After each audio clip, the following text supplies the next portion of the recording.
In Mormon history, there are a few events that are watershed moments that shape the future of Mormonism for generations. A couple of those events are Joseph Smith's last charge and Brigham Young's transfiguration after the martyrdom of the prophet Joseph Smith. To better understand those events, I have a man on the podcast that certainly needs no introduction in Mormon Fundamentalist circles. He is a former attorney and author of many books, both scholarly in nature as well as fiction. His name? Drew Briney. On this episode, we break down Drew's backstory a little bit and then dive into Joseph Smith's last charge and Brigham Young's transfiguration. The historical findings that Drew has discovered are really quite groundbreaking and shed new light on these events that I think most of us haven't even considered. That's next on this episode of the Mormon Renegade Podcast. So I just want to take a moment to thank you, the listener. When I started this podcast, I wasn't sure if anyone would really listen. Now, to my surprise, this thing has taken on a life of its own. And that's all due to you, the listener, spending your time here with me, and it means a great deal to me. Now, as a husband and father, I'm keenly aware of how important time is. It feels like there's just never enough of it. So when you are spending your time here listening to this podcast, I feel a responsibility to never waste your time. In that spirit, as this podcast has grown, I feel like I need to do you, the listener, justice. I want to continue to produce good content and upgrade the audio quality. That takes better equipment and better software, and that all takes money. Now, I've tried to advertise, but you'd be surprised. There's not a lot of people wanting to advertise on a Mormon Fundamentalist podcast. I know, surprising, right? Now, if you want to help support the podcast, you can do that one of two ways. The first is go over to MormonRenegade.com and hit the donate tab. There you can make a one-time donation, or you can go ahead and set it up to be a monthly recurring donation. Your choice entirely. Now, option number two, because I'm a capitalist, if you want to head on over to MormonRenegade.com, click on the store button, you're going to find that we've got some new swag out. We got some t-shirts, we have a tote, we have cell phone cases, water bottles, coffee cups. We got a bunch of stuff, and more is going to be on the way. So, if you feel like that's something you could do, again, head on over to Mormon Renegade and check all that stuff out. If you're not in that position to do so, I completely understand. We're all squeezed right now with high gas prices and high inflation. So even if you can't, please keep listening and maybe keep the podcast in your prayers so we can continue to grow, produce good content, and better audio quality. Thank you.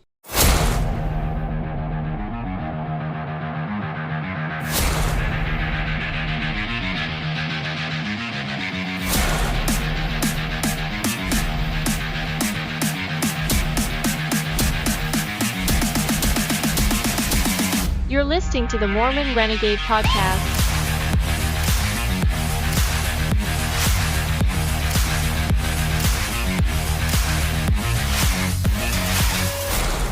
Welcome back to the Mormon Renegade Podcast.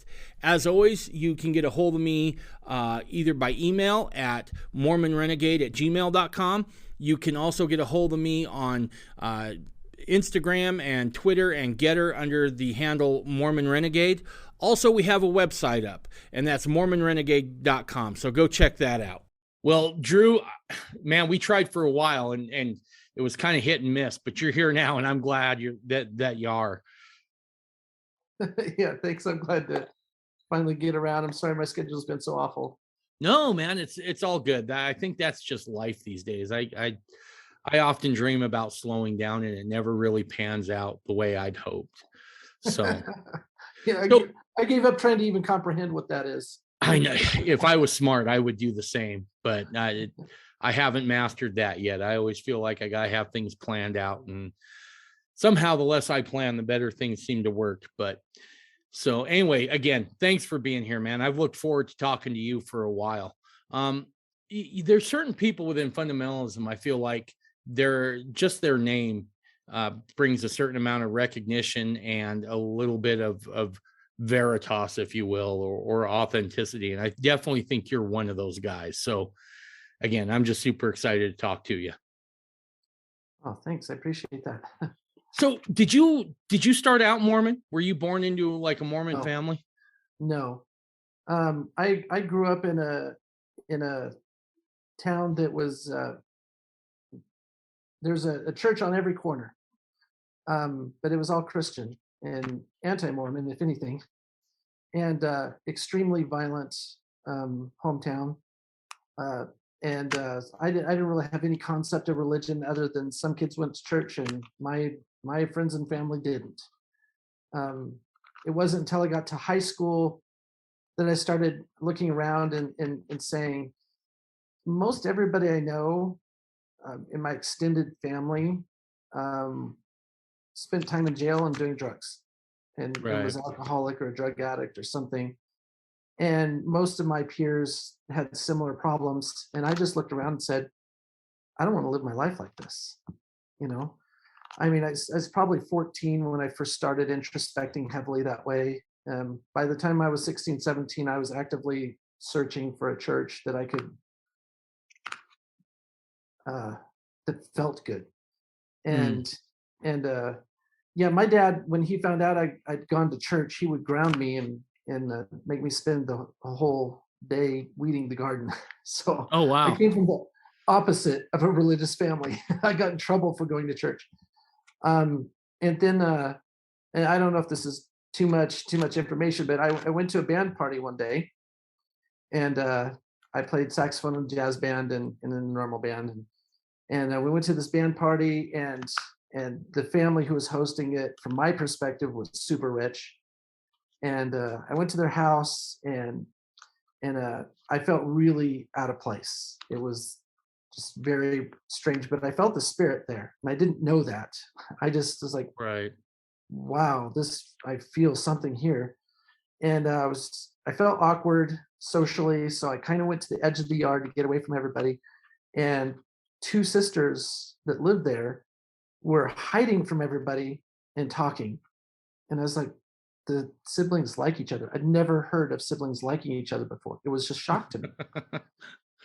And soon after that, somebody said, go inside and get a drink. So I went inside to get a drink, and nobody was there except for the husband and wife. And the husband was helping the wife with the dishes, doing something nice for her, and nobody was around. And I was like, he loves his wife. Like, I've never seen they're not faking it. They don't know I'm here.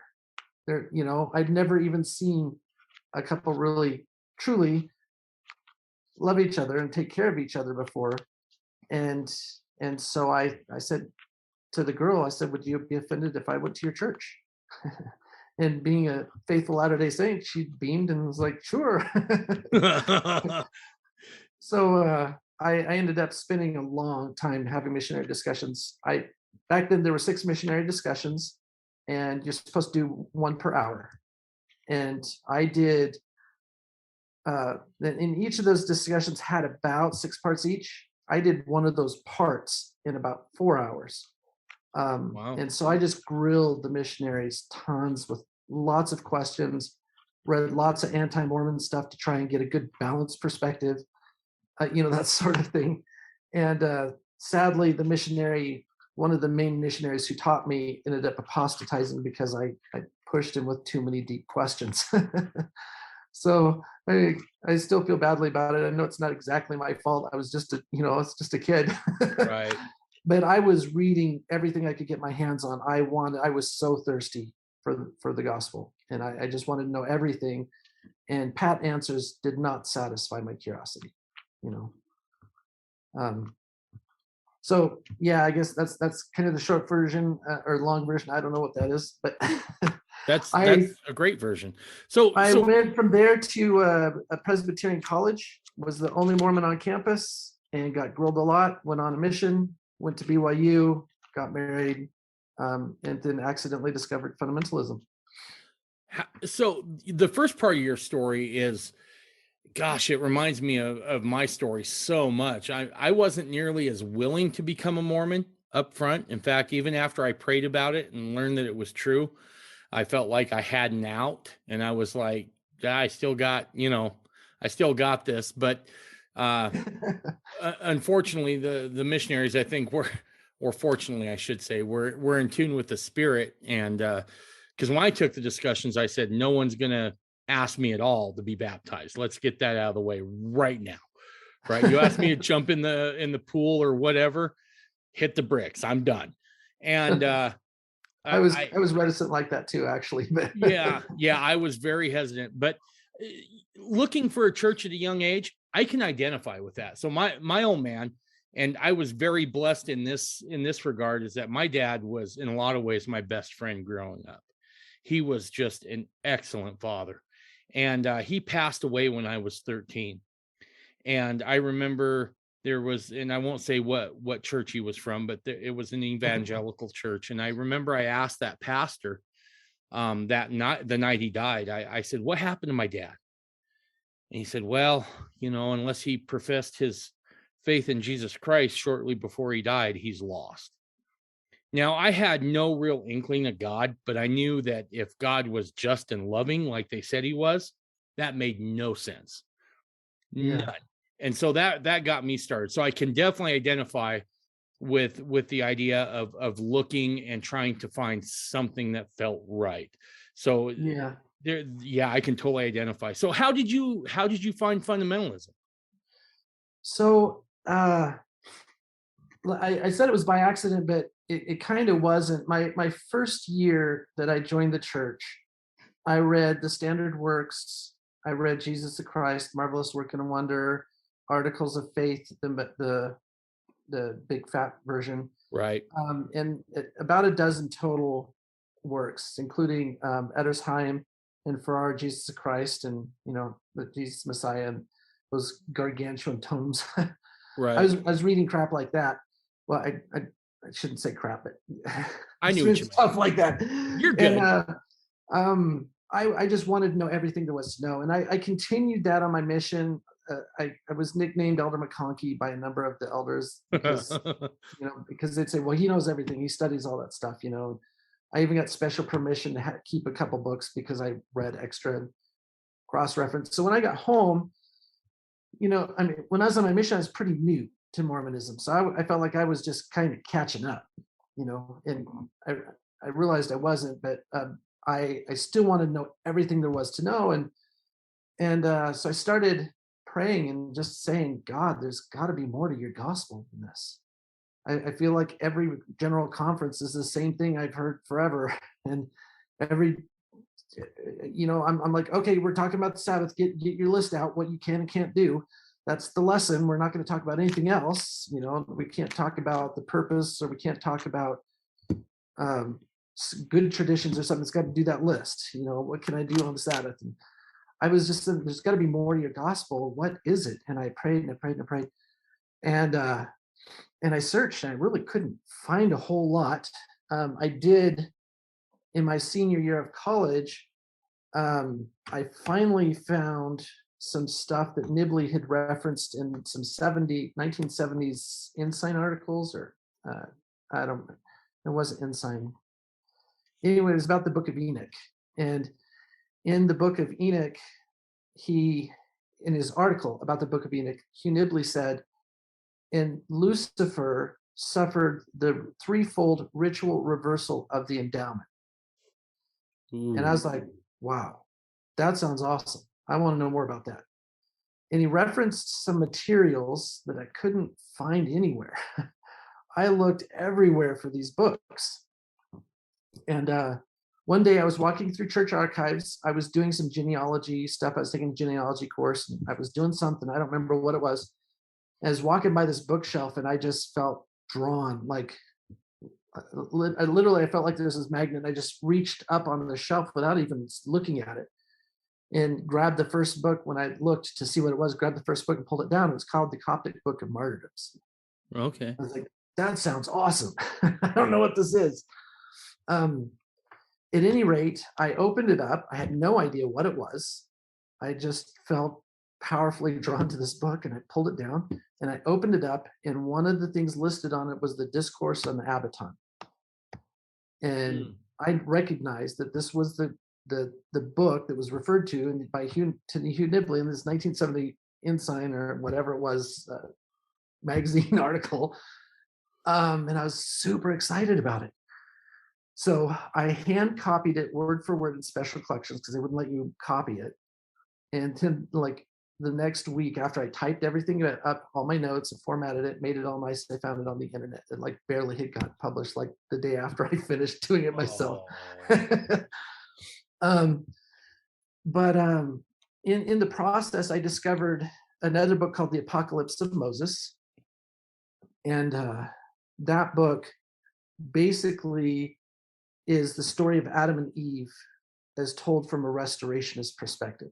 It's no longer just here's the Genesis account. It's got them praying with arms raised. It's got them doing signs and tokens. It's got prayer circle stuff. I mean, there's several versions of it.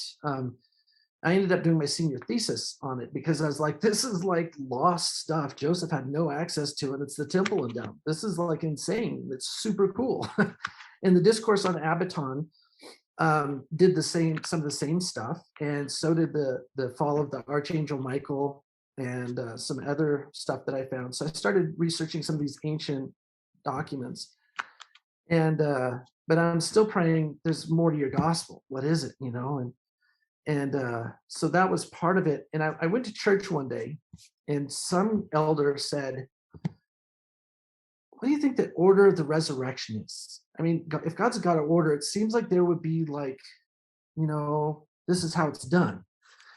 And I said, oh, I just got this book called Discourses of Brigham Young. Somebody gave it to me. I don't remember where I got it. And Brigham teaches the order of it, and it makes so much sense, and it was really inspiring to me. And so I shared what Brigham said, and I had it in my hand, and it was, and the Sunday school teacher looked at me, and he said, we don't need to debate how many angels fit on the head of a pin.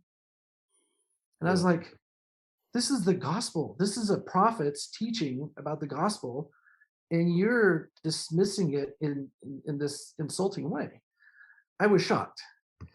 So the next week, I don't remember what the topic is, but somebody said something in the elders quorum, and I was like, oh, I just read in the Discourses of Brigham Young. And so I started answering it. And this high priest, who was very well-intentioned, I'm sure, he turns over to me, and he looked at me, and he said, Elder, if you continue to study that stuff, you're going to apostatize.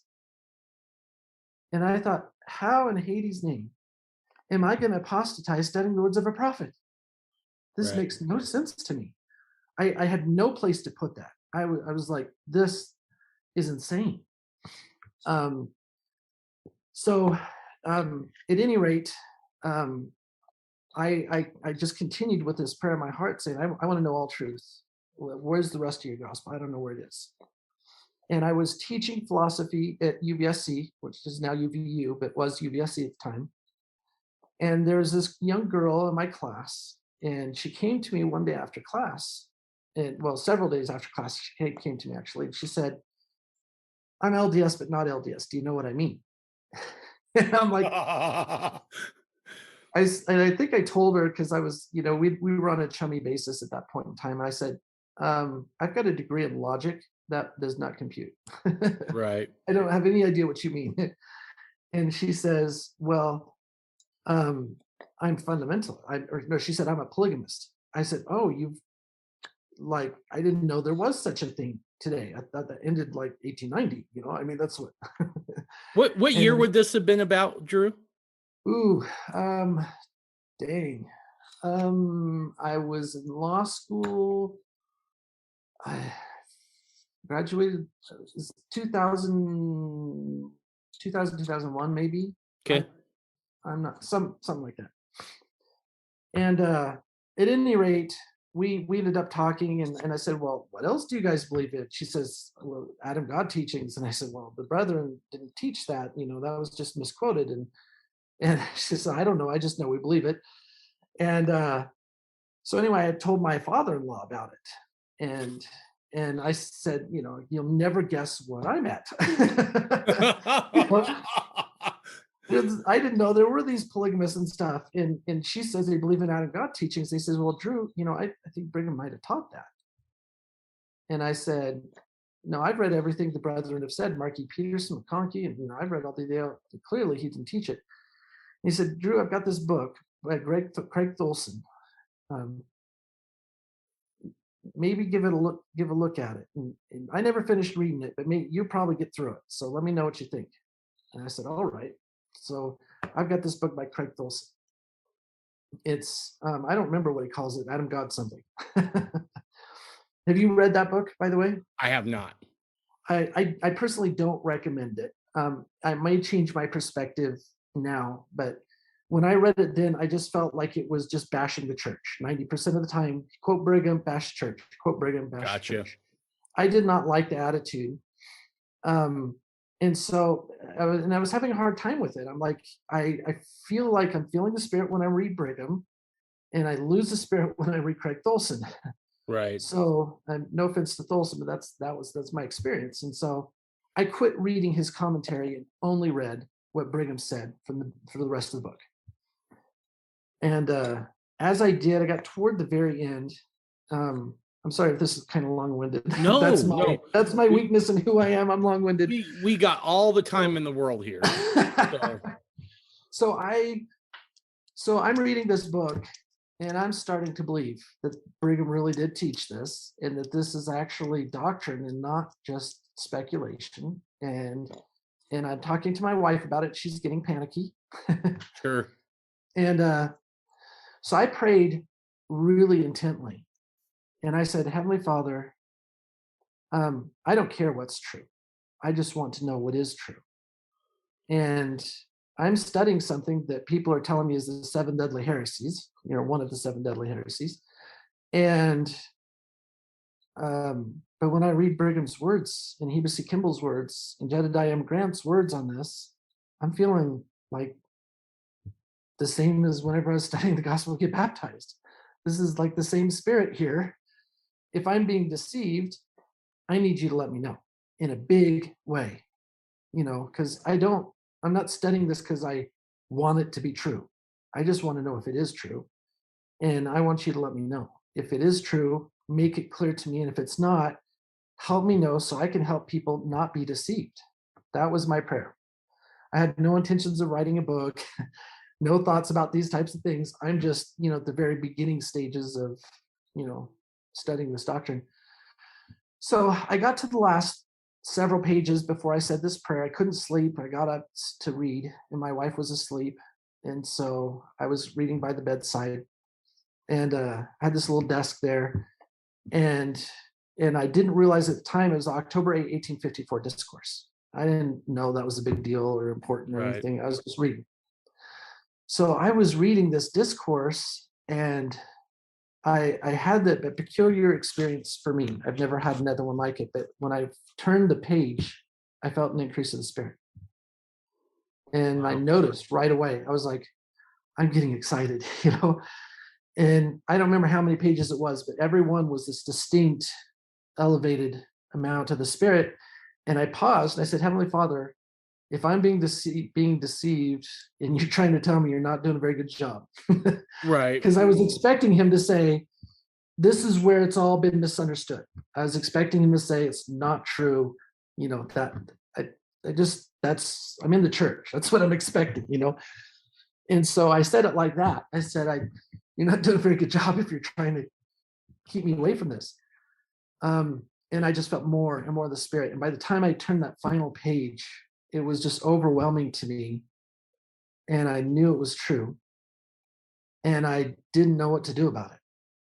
And so I went in the other room. I had 2 toddlers at the time. And I knelt down at the side of their bed. And I had, to that time, the most sacred prayer I'd ever had. And I had no question Adam God teachings were true. I sat there, knelt there. I sat now because I can't kneel anymore because of some leg injuries. But I knelt there and had an open Q&A for hours and just was overwhelmed. And then I said, what next? And,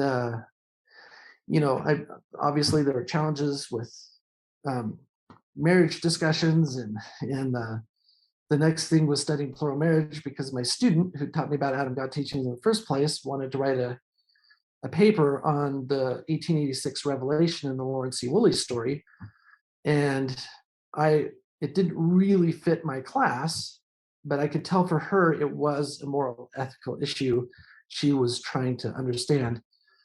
So I said, give me some materials, I'll read up on it because I want to know more than you know whenever I grade your paper. That's only fair. And And so I did, and then that got me moving on further. And so after that, I wanted to know everything there was to know about Adam God teaching. So I bought every book. I bought Coley Christensen's Adam God Maze, Musser's book, Kraut's book. Did I say Coley Christensen? Craig Thilson's book I already read. There were a bunch of articles and dialogue, accounts and that sort of stuff. And so I got them all. And as I was reading them, I was so annoyed. I was super annoyed. I was like, all of these have these strong biases to them. And frankly, the fundamentalist ones would have all these brackets and these all cap letters and emphases on every level. And I was like, can we just get rid of all of that? I just want to know what Brigham said. I want to know what Heber C. Kimball said. I don't care, Adam brackets, who is God, the eternal Father, Jehovah, and, blah, blah, blah, in brackets, and then, something else. And I'm like, what did Brigham say? I have to go like back here and put it together and read it without the brackets. Right. I was just super annoyed. And the scholars would do kind of the opposite. They're like, well, the Adam God theory, and some people think he modified his views because of this, and there's all these speculative things and very little documentation that actually was in context. And I was like, this is crap too. And so I said, I wish someone would just write a book that had all the quotes without all the commentary, and I could just know what the prophet said. And the instant I thought that, I remembered a quote by C.S. Lewis. C.S. Lewis said, I write books that I want to read, but no one's written yet. And I was like, oh crap, I'm not writing that book. If I write that, I'm going to get excommunicated. And I thought, well, maybe I could write it under a pen name. And I thought, no, because if I write it under a pen name, people will discount it because I wasn't willing to stand by it. But I didn't want to get excommunicated either. So I just said, I'm writing a book. It's going to be all original spellings. It's going to be original sources. It's going to be heavily cited, and it's just going to be one quote after another. It's going to be chronological, so nobody can accuse me of bias. And I'm just going to let the brethren speak for themselves, and I'll do a commentary at the end of each one for anything that's not clear. And the more I studied, the more I compiled, the less I felt a need to expand because it was so clear already. Right. At any rate, I didn't get X'd for writing that book, but I sort of did. You got put on a watch list. Well, what happened was a bishop came up. Well, I had a sister-in-law, a would-be sister-in-law, who was worried I was going to show up at the temple with all these apostate thoughts, participating in the fundamentalist church. Didn't want me at her temple wedding. Forget that the endowment is just still riddled to this day with Adam God. Right? Right. I mean, if you know what you're looking at, you get it. Yeah. Well, and forget just talking and saying, hey, I know you attend apostate churches. Sometimes are you cool not showing up at the wedding? I would have said, yeah, I actually don't have a recommend anymore because I didn't feel comfortable with questions. I'm not going to go, I'll sit in the lobby, I would have been fine. But she panicked about it. And so she called the bishop, and he showed up at the doorstep and started asking questions. And in the process of asking questions, I gave him a copy of the Adam God book. He actually bought it. I think he bought it. And I think he paid for it later or something. At any rate, he passed it on to the stake president to get me in trouble, but then gave me a really nice review of the book. So it was kind of confusing to me. And the stake president brought me in and said, hey, Drew, I don't even know what Adam God thing is. Could you tell me? So I told him, and I said, this is the most church-friendly Adam God book you'll find. Like, there's nothing out there that's going to be as chill toward the church as this. Yeah. It's really easy to try and make the church look bad, but I don't go there. I did cite McConkie twice in the footnotes because I couldn't help it, because he says, Brigham never taught this, and he clearly teaches that exact thing in that. So I footnote it, but I try really hard to be respectful to the brethren because I support them in not teaching it at some level. And I'll just throw a little sidebar there. In Mark chapter 10, I think it's Pharisees and Sadducees come to Jesus and they say, hey, Moses taught that men could get a divorce. What do you say? And we all know that this is a trick question. And Jesus cites Genesis, which, by the way, is a rabbinical way of trumping their argument, because the earlier the scripture shows up in the Pentateuch, the more powerful the argument. He quotes Genesis chapter 2, which says in the beginning, God created a husband and wife, and man will, leave his father and mother and cling to her and then else and that sort of stuff. So he trumps the argument by quoting the earliest thing possible. But in the process, he says, in the beginning, it was not so. Moses allowed this because of the hardness of your hearts. He doesn't chew out Moses.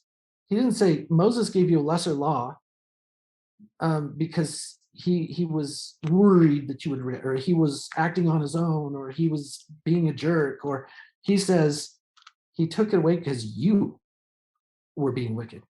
Right. And Joseph Smith says the Old Testament basically was all these carnal laws because of the wickedness of the people, and it was a cursing to them. So I'm looking at this kind of attitude and saying, God gives and he takes away. I mean, if he doesn't want you to have doctrine, he just pulls it away.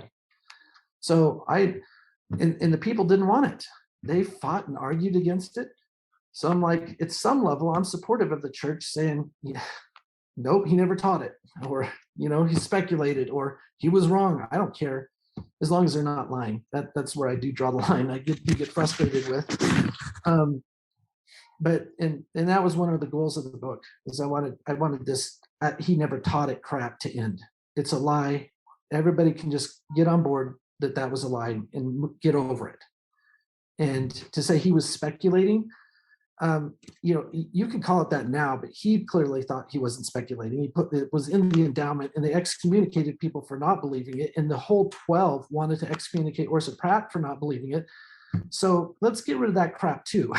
That's part of why I wrote the book, And the first time we see it in the Journal of Discourses, it's at a general conference. Right. And it's not a simple, hey, and by the way, Adam's your father. It's deep. He's going in and he is explaining it at length.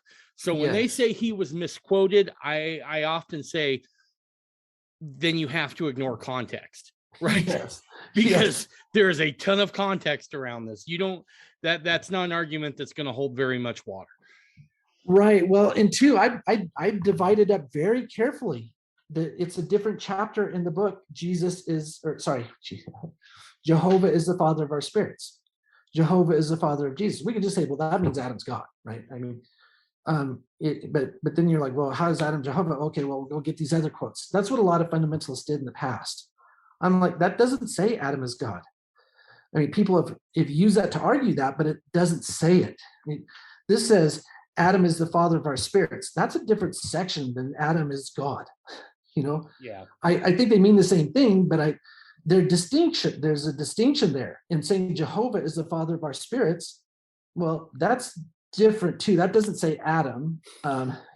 It does mean Jesus isn't that Jehovah, or at least it suggests it. So I divided all those into separate chapters, and just Adam is God is like 100. You don't misquote 100 times over 25 years.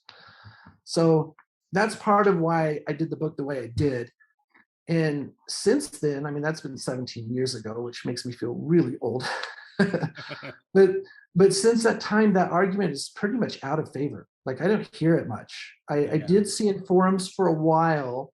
I would just be curious every once in a while, go on forums and Adam God forums, and people would be saying, have you read Drew Briney's Understanding Adam God Teachings? They'd say no. And say, quit arguing all this crap that you're saying. Read the book. And if you still think that, then you can talk to us, but otherwise just stop it. And as much as it was kind of rude and ruthless, I was so gratified that it wasn't, it was no longer this old paradigm. It was, okay, we now have a book that gets rid of this argument. It's Right. just definitive. And if you just read it, you cannot come to any other conclusion and move on. And I found that really gratifying, because I was like, that's what I want. It's not because the argument's sake. I want the truth to be available and out there and beyond dispute. I think one of the things that's so interesting is that your book comes out about the time we start seeing Mormon history getting plastered on the internet, right? And so this idea that we could just keep it a secret forever, so to speak, isn't going to happen. Not in the information age, not with the internet. It's all over the place. And if we as fundamentalists don't go out there and talk about it, then we allow someone else to frame that narrative. And that, to me, it's so important that we talk about these sorts of doctrines and these things so we get a real clear understanding of what they are. Because a lot of what the anti-Mormons will do is they will take a snippet of it without any context. And so what they're publishing is correct, but not in context. Yes, and that, but correct. Yes, exactly. And so I just find it an act of providence that your book comes out about the time you start seeing all of this hit the internet. And so in some ways I was fortunate, because when I was looking at the church, my mom was dead set. I was going to be an evangelical. And when I told her I was studying the Mormon faith, she went, she went and had her leader print up a bunch of stuff from the Journal of Discourses, and I took it to the elders, and it blew the elders' minds, and then the bishop, and it blew his mind. And then the stake president said, well, I remember hearing something about this. You need to go talk to so-and-so, who was our stake patriarch, just an old farmer. And he spent hours breaking this stuff down for me. Everything from Adam God, the plural marriage, you name it, right? They nice. Blood atonement, but he explained it all. So when I did start really diving deep, I didn't have the freak out factor that a lot of other folks did. I was very blessed in that manner. That would have helped me a lot, I think. I was always excited, but every step along the way I was like, oh shoot, what do I think about this? And what do I make of this? And I didn't like, they're just as a, for example, there is a book out there that kind of addresses the topic, but you hit stuff about multiple probations. There is no clear, well-organized academic work that lays out what the brethren taught. There's one book that says it's got a lot of quotes, but it's mixed in with lots of other stuff. It's very disorganized. It's got a lot of really good resources, but at the end of the day, I'm like, okay, so what about dissolution? What about second death? What about Brigham's teaching that this didn't apply to sons of perdition? What about, there are tons of topics that you run across, but there's no, where's the book that puts all the stuff together for you? It's right. Nobody wants to touch hot topics like that. And that one, I've got a 3-inch binder that's not published, that's waiting for me to go through it.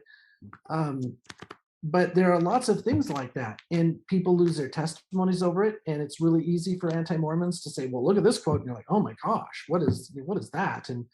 And with changed definitions of simple things like the definition of Jehovah, simple definition, like what is the kingdom of God? And that isn't the church in early Mormon teachings. And so what does it mean when it says that?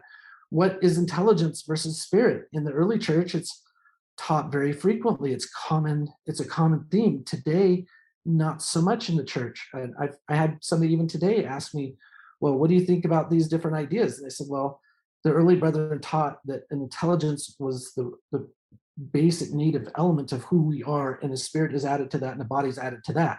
So what you're teaching doesn't mesh with that. And so I stick with the early brethren. The closer to the fountain I get, the more secure I feel with their doctrines, generally speaking. There are some exceptions when they later grow and say, I didn't understand this fully, but here's more, that sort of stuff. But there are a lot of topics that there just is no definitive resource about it. And so people continue to argue about it until that's out there. And that's what drives my studies. Anyway. That's awesome. So at what point did you realize, oh crap, I'm a full-blown fundamentalist? Because I remember having that thought. Yeah. Well, I think I kind of had an intellectual testimony that was sitting there that I knew certain things were true, but I didn't know where to put them. I was content with I'm sure the brethren know these things, and they took away this light knowledge for the good of the people. And, but slowly that was getting eroded away.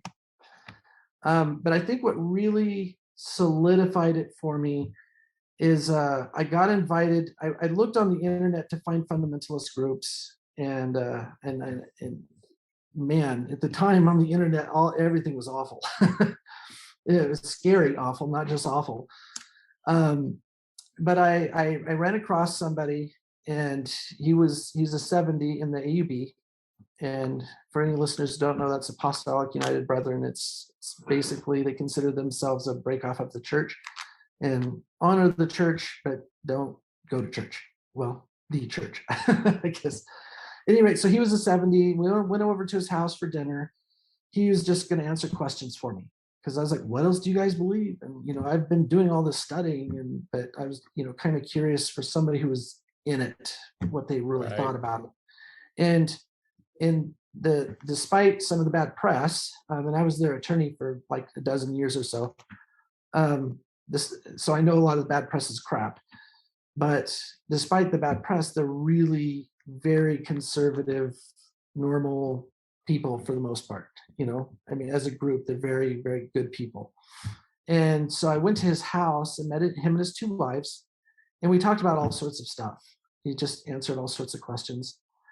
But I felt the Spirit a lot, and I was surprised.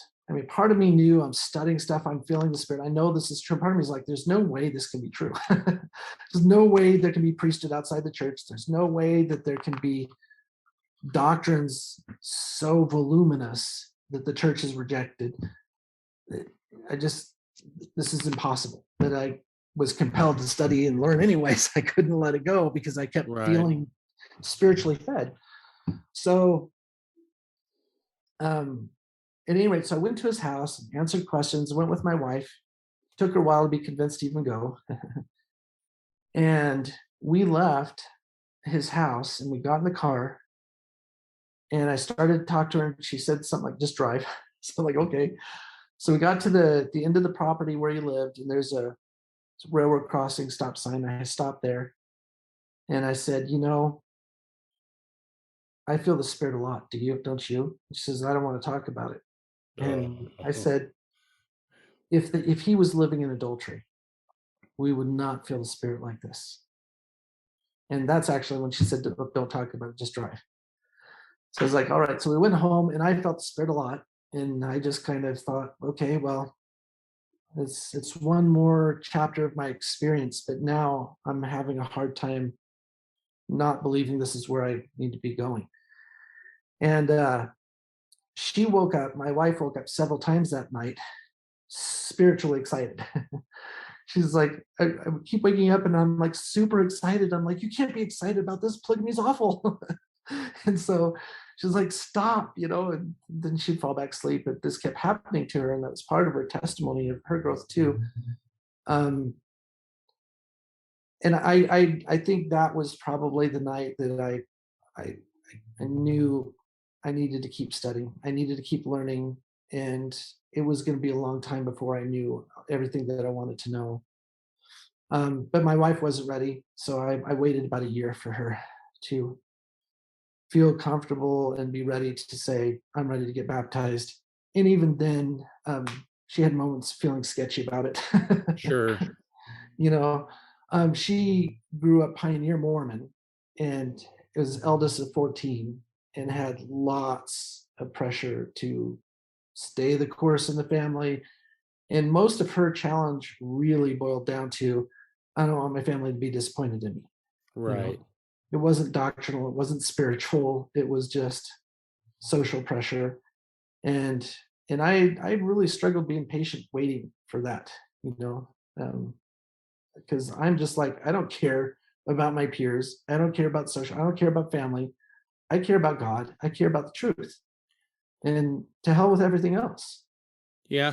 I think guys like you and I have a different take on it, because in some ways we've already ripped up our foundation once, right? Yeah.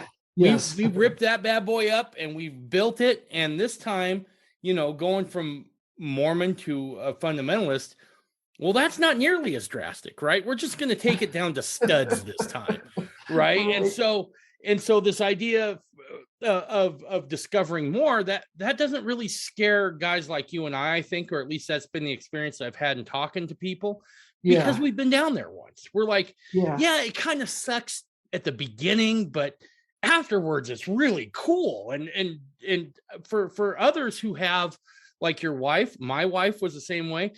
They do have those social pressures, right? Those Yeah. familiar pressures that, hey, you're going to screw up heaven for us, right? Yeah. And that's Yes. that's a lot of pressure. And so as I've gotten older and a little bit more wiser, not much, just a skosh, I found that you got to be gentle with folks in that situation, because Yeah. that's a pressure I will never understand. I mean, I can Yeah. know about it academically, but I've never been in the thick of it. Yeah. Well, for me, I have to live authentically.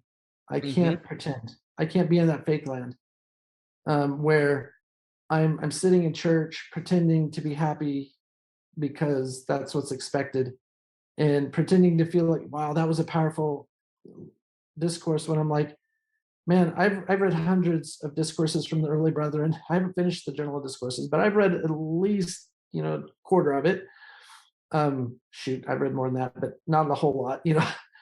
Um, at the end of the day, they taught way deeper stuff than what comes across the pulpit now, and I can't pretend like that was moving to me. It's like, that's baby doctrine. I've heard that lots. It's just not powerful, and I can't live the lie. You know, Right. And and that's, yeah, I could, like we were talking about when we were off air here, I was the same way.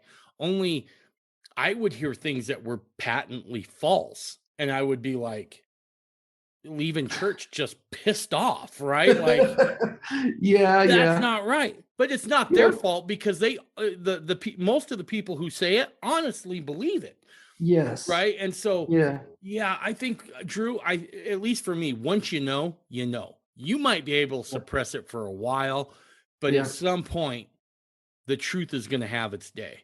yeah, yeah. I think everybody has these faith crises along the way, but if you really, God wants us to grow. It doesn't matter what level you're on, and it might not be every week, it might not be every month, but every once in a while, He gives you these really powerful experiences that let you know that you're on the right course. And and I worried for a long time. Um, if I can digress for a minute, Absolutely. um, I was under a lot of social pressure that, Drew, you're just really off the deep end, and you're a bad guy, and you're an attorney, and you're living a lie. You've got an oath to protect against to to stand up for the law, and polygamy is against the law, and you're living polygamy, and they've got all their arguments. Meanwhile, I produce a pamphlet called "I Defy the United States," which is a quote from John Taylor on civil disobedience. um, and but there's all that. I was getting a lot of pressure, and I hadn't had as many spiritual experiences as I was accustomed to for a while. It was kind of a hard time of life. And I went to Zion on vacation, and um, we were hiking every day for a week, and I've got 15 kids. I think I had 13 then, 12 maybe, I don't know, so a lot. But they're all hiking. And I had a 7-year-old who she was 6, almost 7, but she was hiking with everybody else. And then when we got home to camp, she's playing frisbee, like with herself, because nobody wanted to play. So she'd throw it, run, chase it, grab it, pick it up, throw it. She played with everybody she could. She's just nonstop, you know.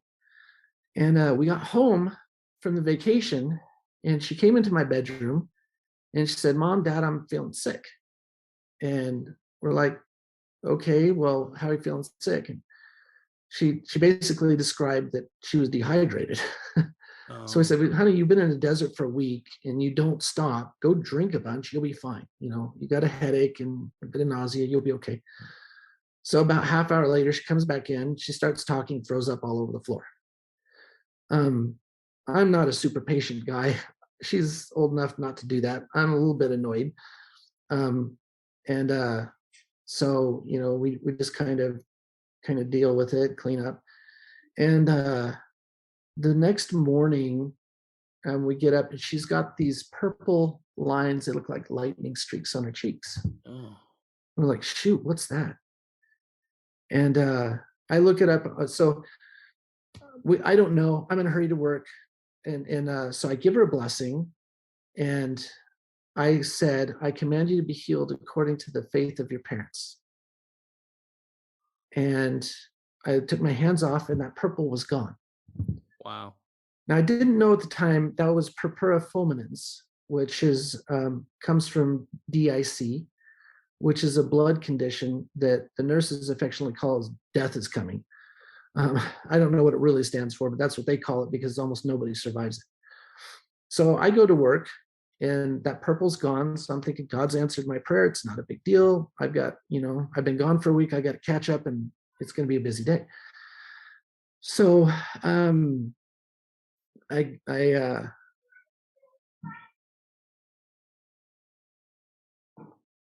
so I get a call from my wife later, and she said that purple's back. And I said, "I've looked it up. It looks like it might be a black widow bite." You know, because while she's talking, I'm looking it up.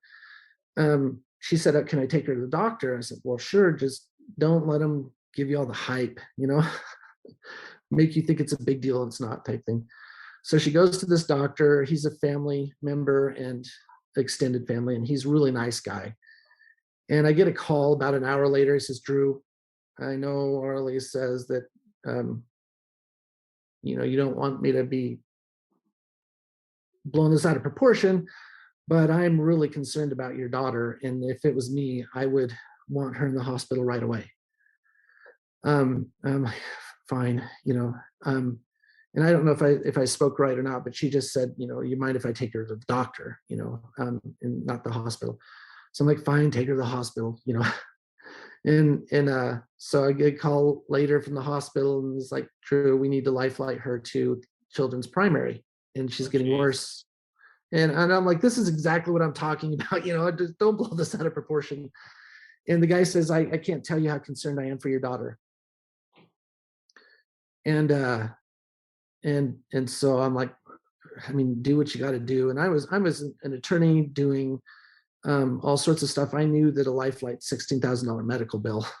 Right. And I wasn't making great money, but I wasn't making horrible money. But 16,000 is a big chunk for, you know, being over cautious. So I later found out that the head doctor at Primary Children's said it was just a drill for her. They expected her to be dead when she showed up based on the information they got. But I had no clue at this point. I'm just, you know, the doctors can be overly reactionary, and I hate that about the medicine profession. So next thing I know, I'm driving up to the hospital and driving my kids back to home while my wife is life-flighting to Salt Lake with the kids, and, you know, doing in the middle of my day that I'm really already behind in, you know, this sort of stuff. So by the time I get to the hospital, my daughter is hooked up to all sorts of life support. And I'm like, what the heck is going on? You know, I gave her a blessing to heal her, and it was honored, and now it's worse than ever, you know. And I'm feeling pretty bad about myself, and I'm getting all this social pressure. Drew, you're a fundamentalist. You got to be a wicked guy. You got to repent. Got to come back to the church. God's not going to honor you anymore for going astray and living adultery and all this stuff.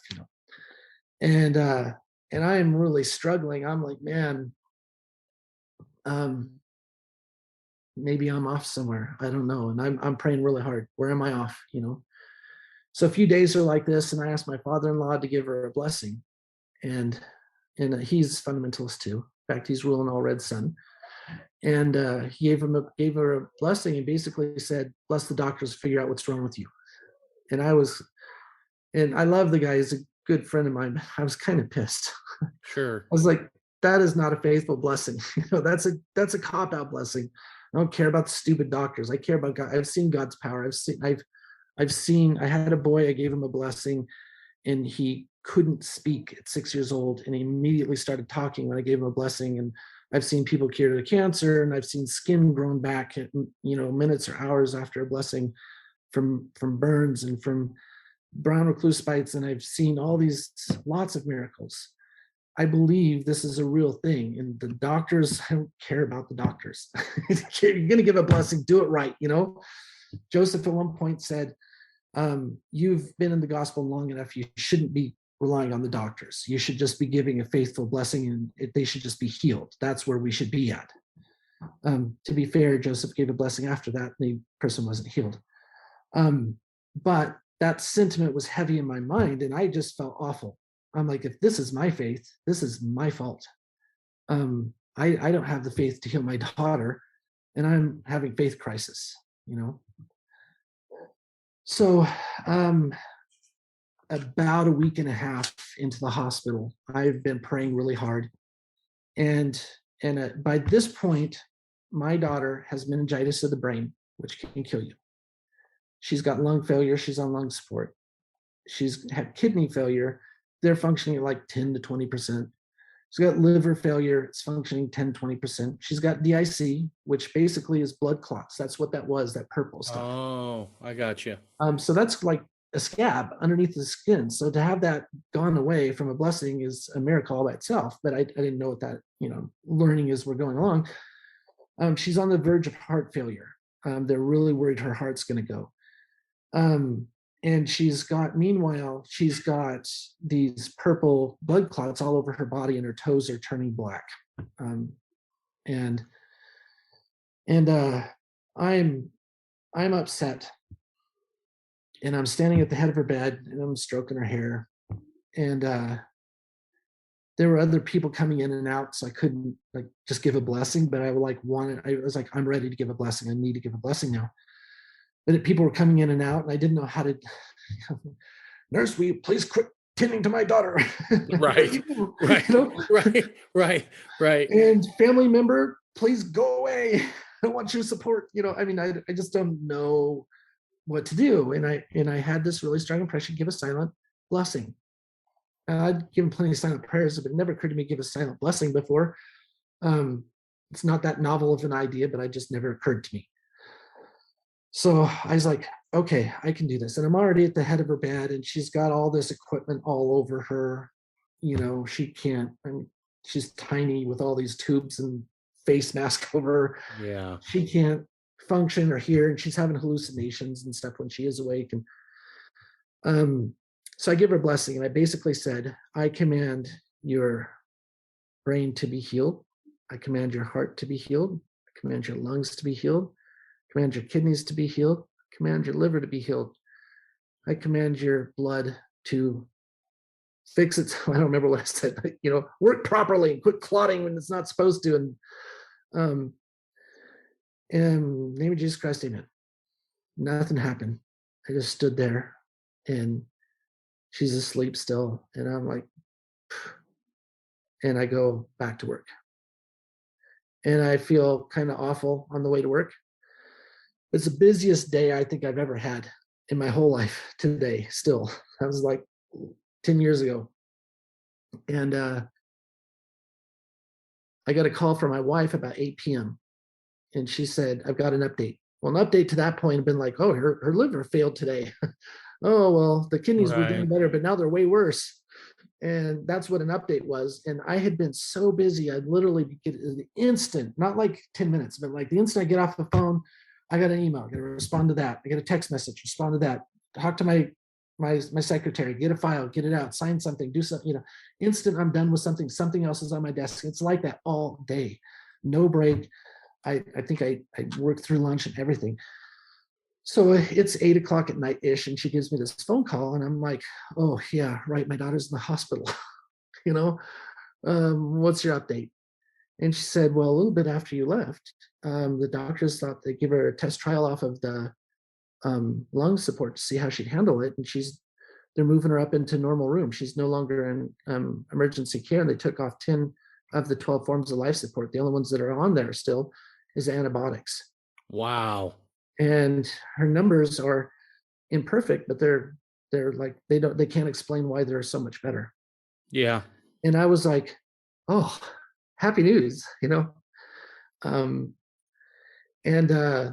it just, I was so excited to go see her, and there continued to be some challenges and some problems, but those things were out of the woods. And my wife, who had been, I don't want to portray in too negative of light, but in my perspective, she's constantly kind of saying, you're wicked, and all this stuff's wrong with you. And her family, of course, is like, you've got to quit being apostate, and this sort of stuff. But my wife was more just being critical, and you're not spiritual like you used to be, or whatever, that sort of stuff. Right. And that had been really hard on me. She called me up and she said, Drew, because this healing is like huge. Like the statistics of her surviving were like 1 in 5 million. I calculated it from several doctor conversations, because I just wanted to understand where we were at. And at one point I asked the lead doctor, what are the chances of her survival? And she said, every moment, flip a coin. We don't know why she's alive. And so then all of a sudden she's on the mend, and we're later learned she was born without a spleen and all this sort of stuff. And but my wife had been, in my estimation, really critical of me. She said, I was just reading, I think it's Alma 8, I could be wrong, sorry, 3 Nephi 8. Whatever, that's probably a wrong citation, but anyway, it says, he performed mighty miracles, therefore we knew he was a man of God. And so she kind of apologized to me for being hard on me. And I was like, wow, that's awesome. all this good news, and family healing on top of what's going on with my daughter. And meanwhile, she'd been babysitting all my other wife's kids and being a real gem that way. At any rate, that kind of experience I've had multiple times, although that was the biggest one for us. But it really demonstrated the power of God is still there. The priesthood is a living, breathing thing, and he honors that for a purpose in him. And he's still looking after us, and he's not saying, well, here's a wicked guy and I'm not going to answer his prayers, and here's a wicked guy and I'm not going to honor his priesthood because he's an apostate. And it was very faith affirming, and I've continued to have experiences like that.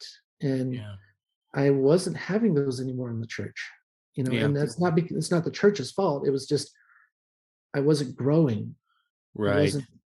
I wasn't getting closer to God anymore. And I think those types of experiences are kind of missing in the dialogue about fundamentalism. They absolutely are. So this was before I was a fundamentalist, but gosh, there's so much of what you say that I can personally relate to. Me and my wife, we adopted a set of twins from my sister, and we were living in Maryland at the time, and she was back in Boise, and she had given birth to these twins, and they were just in horrible shape. She was on meth while they were in utero. I mean, it was a horror show. And we got the call while I was in Maryland. Do you want them? If you don't want them, we're going to split them up because we're going to have to. Yeah. Their medical problems are so overwhelming, we don't feel comfortable giving them to family. anybody else other than family, given both of them. I mean, Yeah. so we moved back and we adopted them, but my daughter got the worst of it, where her large intestine was where her small intestine was supposed to be. So they actually had to go in and like rework her stomach. And she didn't eat for the first 6 months of her life. She received every bit of her nutrients through a PICC line. And we would try to feed her and it would just come right back up. And the doctor, when they replaced the PICC line for the third time, he said, look, here's the deal. If this gets infected again, we're going to jerk the line. Well, when this gets infected again, we're going to jerk the line. And it's not like we weren't keeping her clean. It's just a matter of time before bacteria gets in there. Yeah. He said, it's sink or swim time. And he said, I'm going to go hiking this weekend because and it was the first time I saw a doctor cry. He said, because I can't be put in that position anymore to have to do this because I can't say no to her. And so we took her home. And sure enough, within 2 days, it was infected again. And they jerked the PICC line. And it was the peak of the housing market. And for land surveyors, it was insanely busy. Yeah. And I called my buddy who I worked for. I said, look, I'm not going to be in. I'll bring the laptop home and do some work from home. But she was just getting worse and worse. Every time she tried to eat, it would just come right back up. And the home health carriers came in, and of course, our daughter's dropping weight exponentially. And she said, look, she said, this probably isn't going to end the way you want it to end. And she said, I think tomorrow, if she hasn't gained much more weight, we're going to call in hospice to at least make her comfortable. And I just remember just feeling defeated, Drew. I had given her many blessings and feeling like, why is this not working? I'm failing. Something's not right. And I remember, like, literally, it was 2:30 in the morning. The home health care nurse was going to be there at 8 o'clock in the morning.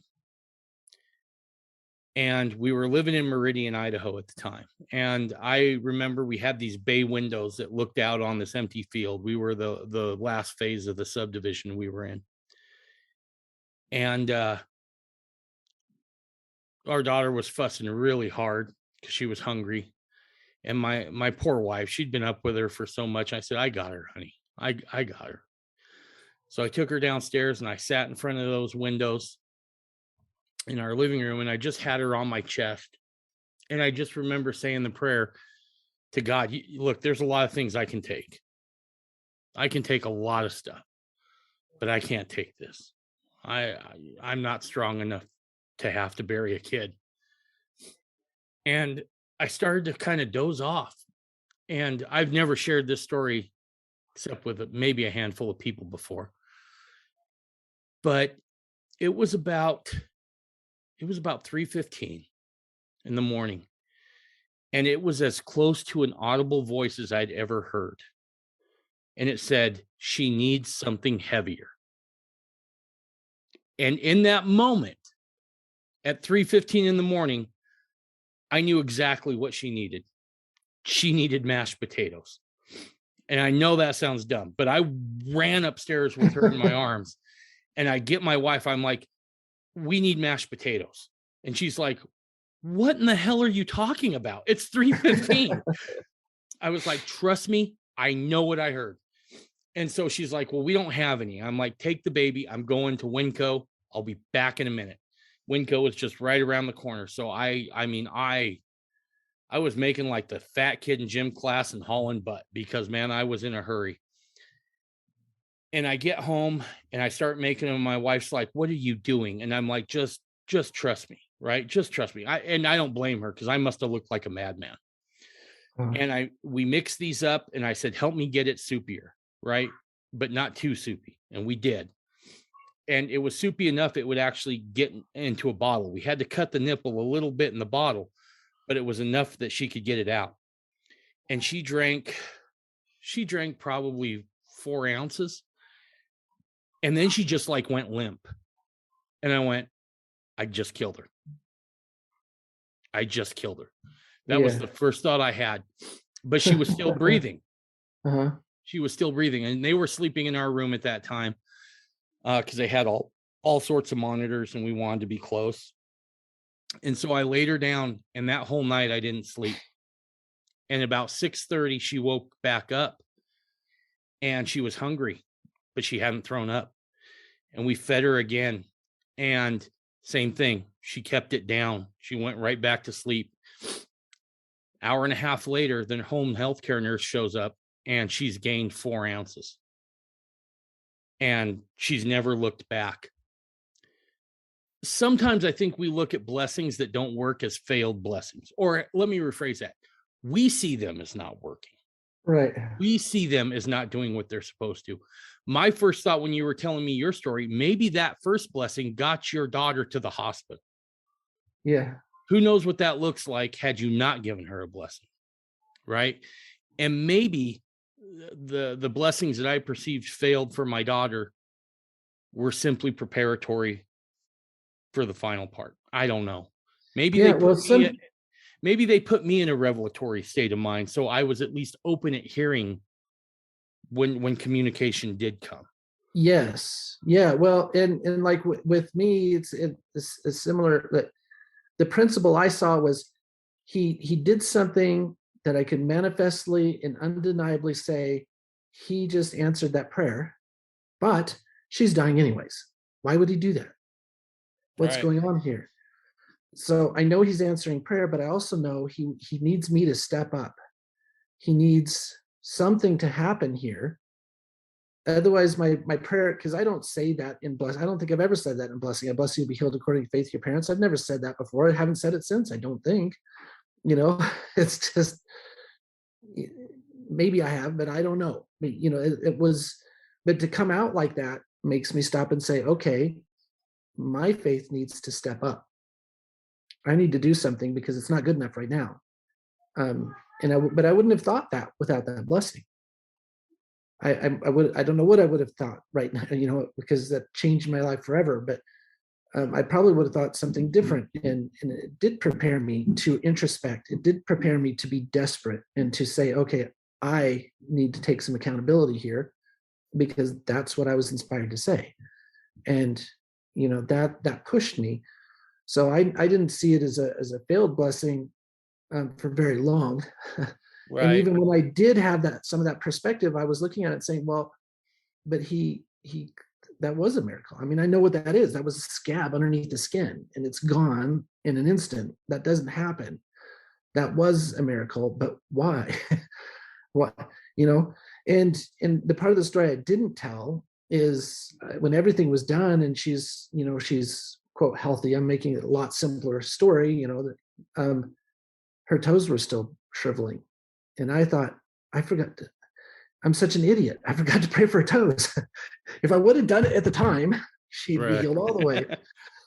So then I'm like, okay, I need the spirit of healing upon me again. And I just kept praying for that for weeks until finally the doctor said, if you don't cut them off now, we're going to have to cut off at the hip. And I was like, I either got to get faith or we've got to do it. And we finally swallowed, and that was a horrific experience. But at the end of the day, everything else was healed. And so I was like, for a while, that was again my failure. But I was like, no, if that was meant to be, that wouldn't have been forgotten. If that was, it's not like I healed her anyways, Right. If I screwed up in the blessing, that's on him, and he could have fixed it. He didn't. Right. So anyway, I think as humans, and especially as men, we tend to take those things on a little bit, and I think it's healthy in some respect. I want to say that I think that's part of manhood, probably a little bit growing. Yep. Yeah. But I'll say this too, because we do have that, and it is good. There's also a downside to that, which is sometimes we have this idea of how things are supposed to look, right? Yeah. And we don't know the ends from the beginning. Hell, we're lucky if we get a glimpse of what's in the middle, right? Yeah. And so I think we tend to want to tell God how things should be, right? And we don't see what happens on the other side of the veil. And we don't remember what we promised we would do when we got here. And so sometimes I think we take undue failure upon ourselves. Yeah. Because what we view as a failure now, well, that could be a great big blessing in the end. Did you ever hear that proverb about the Chinese village wise man? I've heard a couple about Chinese village wise men. So there's a village wise man, and this boy, he's been wanting a horse his whole life, and finally the boy gets a horse, and he goes to the wise, and people go to the wise man. They say, "Isn't it great? He got a horse." He said, "We'll see, we'll see." Yeah. And the boy gets bucked off the horse, and he breaks his arm, and they go to the wise man. They say, "Isn't it horrible? He broke his arm." And he says, "We'll see." And then a war breaks out, but the young man can't fight in it because his arm's broke. And they said, "Isn't it great that he doesn't have to fight in the war?" And he says, "We'll see." And I think I think a lot of our lives are much like that, right? Yeah. We have a desired outcome, but we don't know what all that desired outcome entails. And we don't know what strength someone will gain from adversity. Or what connection, or Exactly. Yep. So how'd you get into writing books? I mean, obviously the Adam God doctrine, was that kind of the catalyst, if you will, for writing? Yeah, sort of. Yeah. Let me think. I'm trying to remember what came first, because it didn't occur to me till this very moment. So I took a creative writing course in high school. Okay. And my teacher told me, she said, "Drew, I'm starting a new course. I want you to take it, because I really think you've got a talent here, but you don't know because you haven't explored it." And when you're a teenage kid, somebody tells you that, you're like, okay. Okay. I took her course. I loved it. I loved creative writing. And so I was interested in it. But I just never really pursued it, because it's a lame career, right? You're never going to make any money. That I grew up super, super poor. And I did too. I was encouraged. They're like, the only way you're getting out of this poverty is if you get good grades. That was before, the modern thing where that changed. Back whenever I was a kid, that was true. You want a good job, you better go to college for the most part. And so I got a law degree, and that's what you're going to do to make money. And I was the very first class graduating where we weren't kind of guaranteed good jobs. I mean, there was a smaller percentage of people getting good jobs than ever before and getting jobs. And it wasn't the easiest path for me. And my very first set of things was all about how to prosecute polygamists, stuff like, seminars. Writing Adam God teachings, I was really putting my neck on the line, because I'd gone to a seminar and they said, we're not really prosecuting polygamists, generally speaking. But if you find anybody that's taken an oath of an office, a police officer, a mayor, a judge, an attorney, we're going to nail them to the wall. So writing Adam God teachings is not saying I'm a polygamist, but it's kind of hinting. You're tipping your hand a little. Yeah. And so it was intimidating from that level. But I just felt like I had to. And then the next book I wrote, sorry, I'm exploring a little bit in my head while you're good. I'm asking that question. Next book I wrote was Silencing Mormon Polygamy. And that was kind of an accident. I wasn't intending to write that book either. I was asked to teach an elders quorum. It was a large quorum class about the 1886 revelation of John Taylor, and from an attorney's perspective. So I was like, okay, I know almost nothing about this. So I went and got Max Anderson's original manuscript that he did before. His manuscript's like this freaking big, and his book's Oh, like this. wow. It was really thick, and there's a lot of good information in it. And from what I hear, basically Marky Peterson said, get rid of all that crap. It makes us look bad. And this is the book you're supposed to write. And it was tiny and crap. Meanwhile, Brian C. Hales is writing his stuff against Lawrence E. Woolley. And Lynn Bishop wrote that book, 1886 or something. And so I just got everything I could and started reading it and started doing this Elders Quorum class. Well, I had notes that I was using to teach the class. And after class, I kept having men come up to me and saying, can we get a copy of your notes? And I'm like, sure. Next thing I know, I've been requested and produced 500 copies of my notes for that class. And I'm like, this is insane. Like, people don't know very much about this and they want to know a lot more. And so at this point, like every week, I'm going to Kinko's and having my notes bound, you know, and I'm like, this is stupid, you know, and frankly, my notes weren't that good, which is annoying because Brian C. Hales got a copy of them and responded online as if this was my final published book. And these were just notes. And so he's like, there's no citation for this, but he says this. And I'm like, oh, come on. And he knew better. Like, I talked to him before he responded to it. I said, respond to Silence and Mormon Polygamy. That's the book.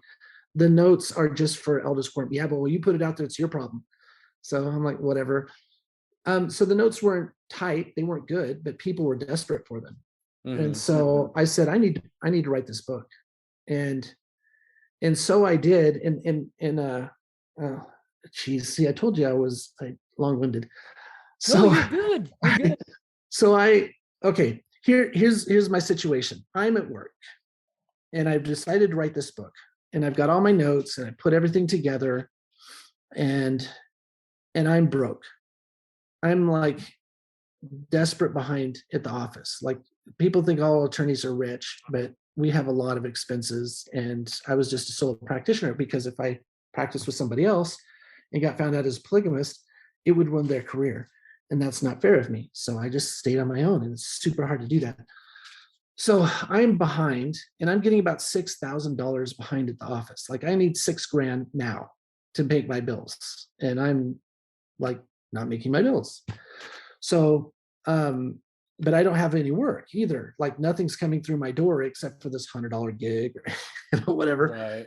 And so I started off my day and I'm like, all right, well, I'm just going to write this book then. And then I'll by afternoon, I'll work on what I've got. And that's plenty of time. So that's what I was doing. But every time I started working as an attorney, I would get distracted. Next thing I know, I've got all my notes out and I'm writing the book again. I'm like, what the heck?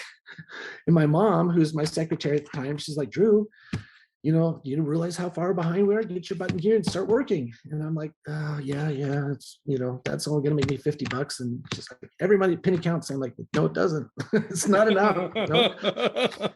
And next thing I know, I'm, you know, she gives me the file, I'm working on it. Next thing I know, it's off the side of my desk, half finished, and I'm writing a footnote and I'm cross-referencing something and fixing something that's not quite right. And I can't stop.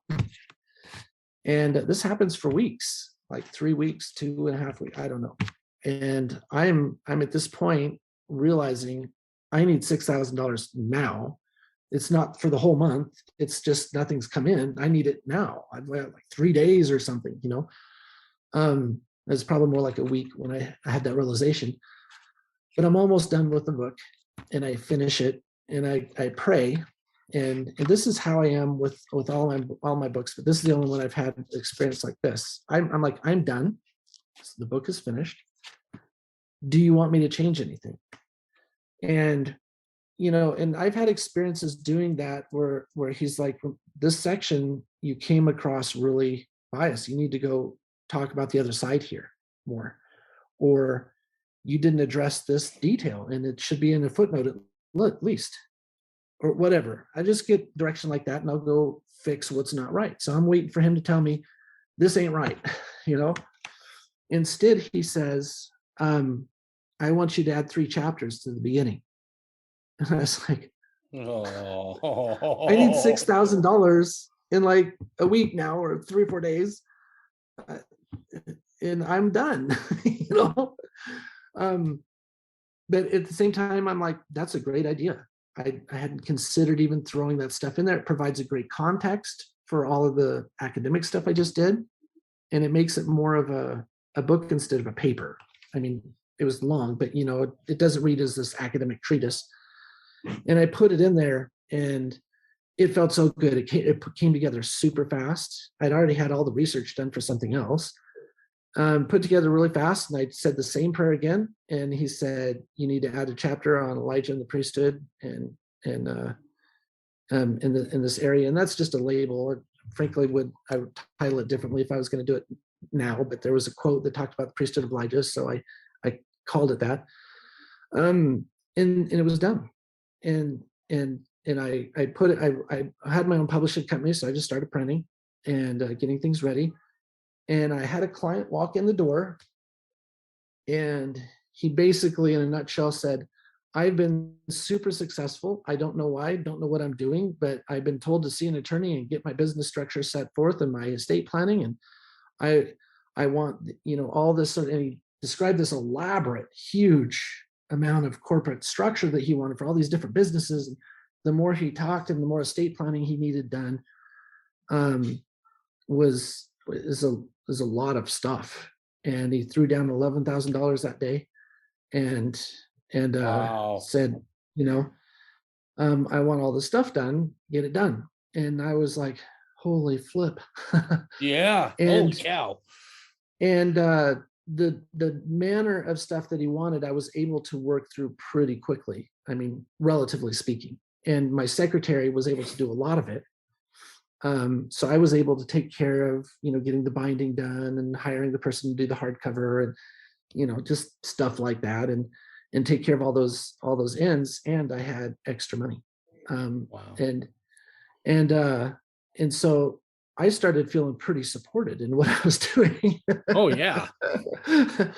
And then I had some spiritual experiences where I said, I want you to write this book and I want you to do this. And then that kind of quit. And meanwhile, I started writing science fiction fantasy for a totally different reason on the side. And that's just that between the two of them kept me very, very busy. And I felt for a while like, okay, I put out those 5-7 books, whatever. It depends on how you call it. I did 2 volumes of Ancient Near Eastern Law and Law School with John Welch. And does that really count? And what, 50-page paper on Deuteronomic law in the Book of Mormon, and whatever, does that count? So, but I kind of felt like I'm only really interested in writing a couple books that aren't urgent. I didn't feel like compelled to write like right now. Like I've done ancient Christian traditions and beliefs on the nativity and how it completely changes how we see the birth of Christ and the circumstances, what happened. And I'm like almost done for 10 years, but haven't published it. And I did a poetic version of DNC compared to the original with massive amount of annotations, which I had for free on my website, but my website's down. So awesome stuff there. And I'm really interested in Mormon reincarnation teachings and dissolution, second death, and all those types of teachings and eternal progression. What did they really teach? You got a lot of rumors, a lot of out of context things, and a lot of speculation, but nothing's really well organized and definitive. And I wanted to write that, but it's just kept getting distracted, At any rate, so I moved to Missouri, and there's some people there that are Mormon, but it's not Mormon. I don't know. Anyway, there's a small group of people that I associated with, and some of them were kind of mainstream fundamentalists, and some of them were Josephites, but didn't always really believe what Joseph taught either, And Right. one day I was talking to somebody, and I mentioned a quote, or some teaching about Jesus being our elder brother, He said, Jesus is not our elder brother. And I said, what are you talking about? Joseph clearly taught that. You believe in Joseph. He said, Joseph never taught that. It's unscriptural. It's not doctrinal. And Joseph never would have taught it. And I was like, what? But then I looked and started finding some quotes for him, because he said, you can't find any. And, to me as an academic, I'm like, okay, I've got a database I've been working on for decades. I'm going to find it and give it to you, And I was shocked. I found very few quotes where Joseph clearly said, Jesus is our elder brother. I only found 4. And it was a quick search. I didn't go through my entire database, and I didn't search diligently, but I was shocked how few times he said it.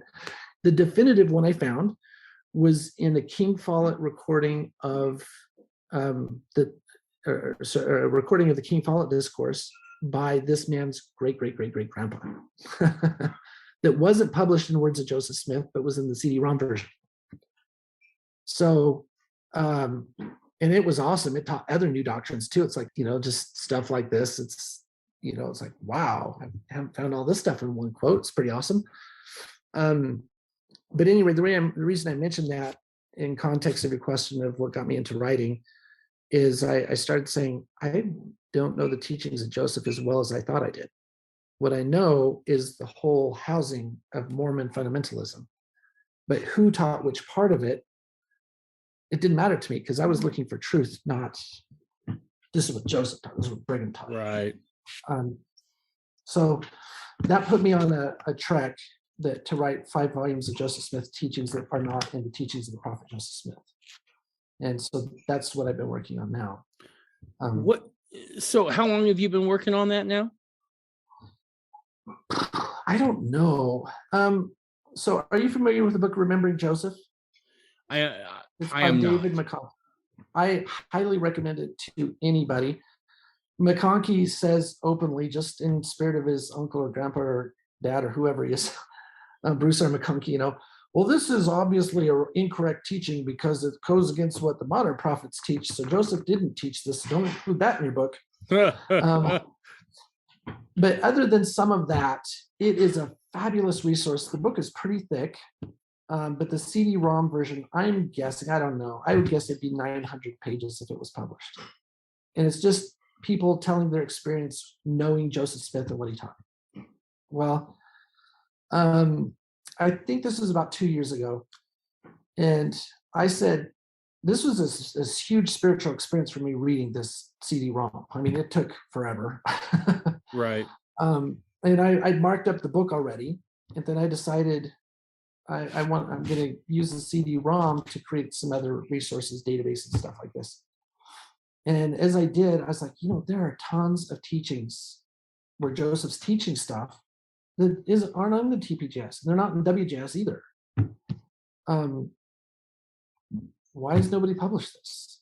Why do we care so little about the restoration that we don't have a complete teachings of Joseph Smith? We think we do. George Albert Smith compiles it, and Joseph Fielding Smith publishes it, and they did quite a bit of changing in it, which I was surprised to find out, because Words of Joseph Smith, basically says he didn't really change much. He mostly didn't, but sometimes he really did a lot. Right. I'm going to do a whole volume just on the changes. At any rate, so it's a tremendous resource. I highly recommend it to anybody. But it wasn't what I wanted either, because there's a lot of, well, Joseph had, the flat forehead and pronounced eyebrows, and just all these stupid descriptions. And sometimes people just say, yeah, I met this Mormon prophet guy, and he seemed like a nice fellow. And that's it. Well, that's nice from a historian's perspective, and I'm happy because I've got a degree in history, and that's kind of an obsession of mine.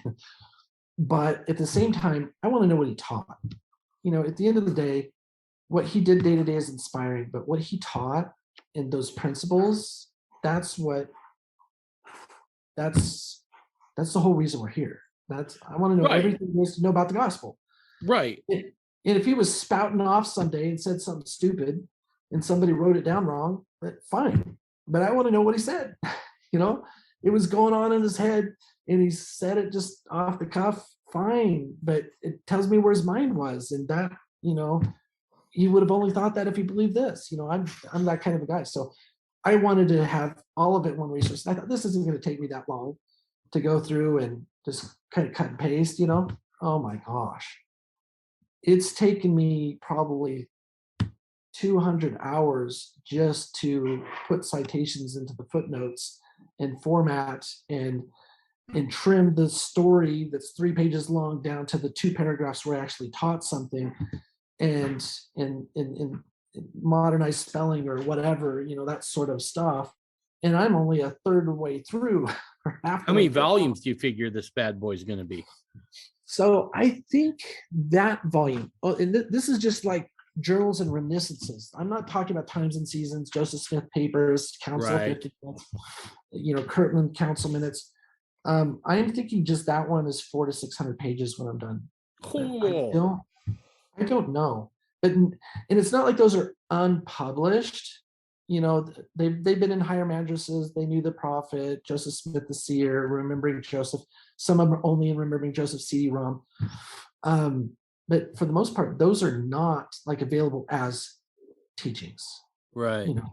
Because they're not reliable, because they say deep crap that the church don't like. Right.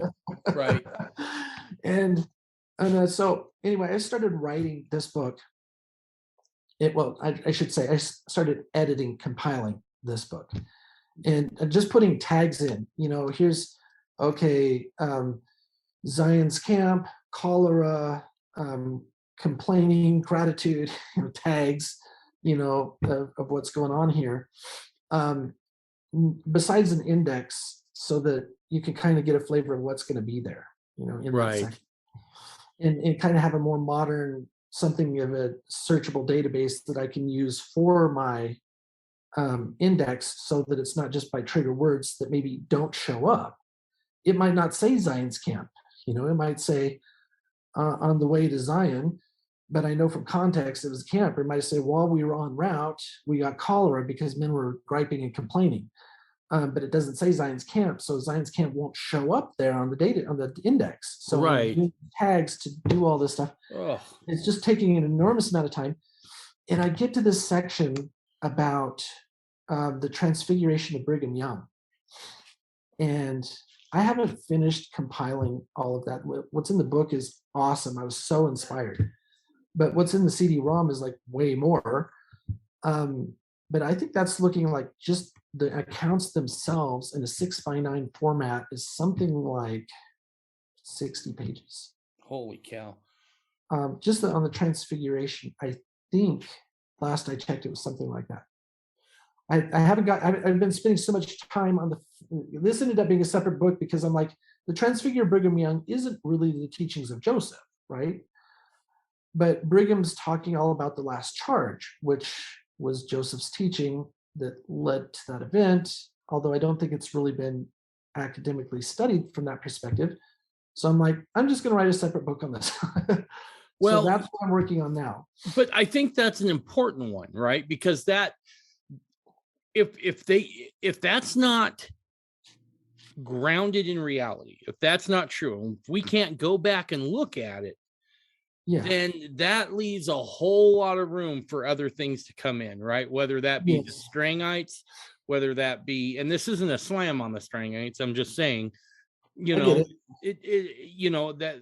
maybe he's the rightful heir. Maybe it does stay in Kirtland, in Nauvoo and Kirtland with Emma and her kids. Maybe it does, there's all sorts of ways it can go. So that moment in history where there's kind of a vacuum in Joseph's absence, that's a huge part of Mormonism that I think has to be explored a little bit better. Okay. Okay. Let me tell you, well, if I may, I started,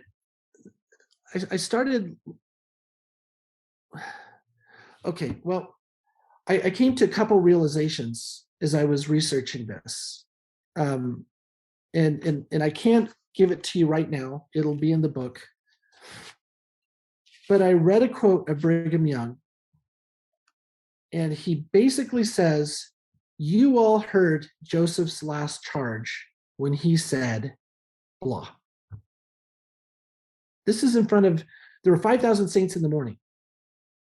He's saying that to the crowd out in the afternoon. We don't know what the count is. I can't imagine if there were 5,000 in the morning listening to Sidney Rigdon, that there weren't at least 4,000 showing up to listen to Brigham and Sidney Rigdon and decide where the church is going to be. It's a few hours away, 6 hours or something. I can't imagine it being too different, but let's say there were only 3,000. He says, you heard. Well, how in Hades' name did all those people hear if it was March 23rd to March 26th in a council of 50 minutes meeting? Right. Where did they hear the last charge? Ehat recognizes that it was repeated in a prayer circle because Bathsheba Smith gives a record of Joseph giving a last charge in a prayer circle, but it treats it as an echo. In the Quorum of Anointed meetings, in whatever that, what's this series? It's Anderson and Bergera, but it's the Quorum of Anointed documentary history. But then the second one is the Nauvoo Endowment Company, and the third one is the history of the temple. You know which series I'm talking about? Yeah. In there, it says Ehat suggests that this meeting give this, and they quote the certificate of the 12 and so forth. But I'm reading the Ehat's research and Quinn's research, and it's all about Council 50, Council 50. You read LeBaronites, it's all about Council 50. Benjamin F. Johnson said. But I know that there's a lot of quotes out there, and I'm thinking Brigham says everybody heard it. So how do I put these two together? It doesn't make sense to me, but it's inspiring to me. It makes me rethink stuff. And so this is kind of what happened. So first of all, I grab all the quotes and I start putting them together. And I organize them by who said it and not chronologically, because we don't know when some of the stuff was recorded and when it was published. And that's a problem that we don't have with Adam God teaching. So I'm doing it differently. But anyway, I'm formatting and putting all together. And at the end of it, I realized something really, really unique. And I started putting this all together on multiple levels. And these two really are very related topics. Last charge, Transfiguration, Brigham Young. Sure. They seem very unrelated. But anyway, I put them together. I got about 70 accounts. Now, Ehat and Quinn said they found 100 quotes, last charge of quotes. Okay. I keep finding stuff that it's not really a last charge quote, but it kind of is. And I think those count in their 100, but I'm looking like reminiscent accounts, there are roughly 70. In my count that I put in the book, a couple of them are almost not reminiscent. It's kind of, you just have to read each one to see individually, but sometimes they don't read as a reminiscent account. It's just a commentary on something that happened that was the last charge, but never says Gotcha. So, Gotcha. Yep. And at any rate, so I think I probably found all the same ones Ehat Quinn did, minus a couple that maybe don't matter. But I just looked, I created this long table and I asked several questions for the table. First question I asked was, what's the name?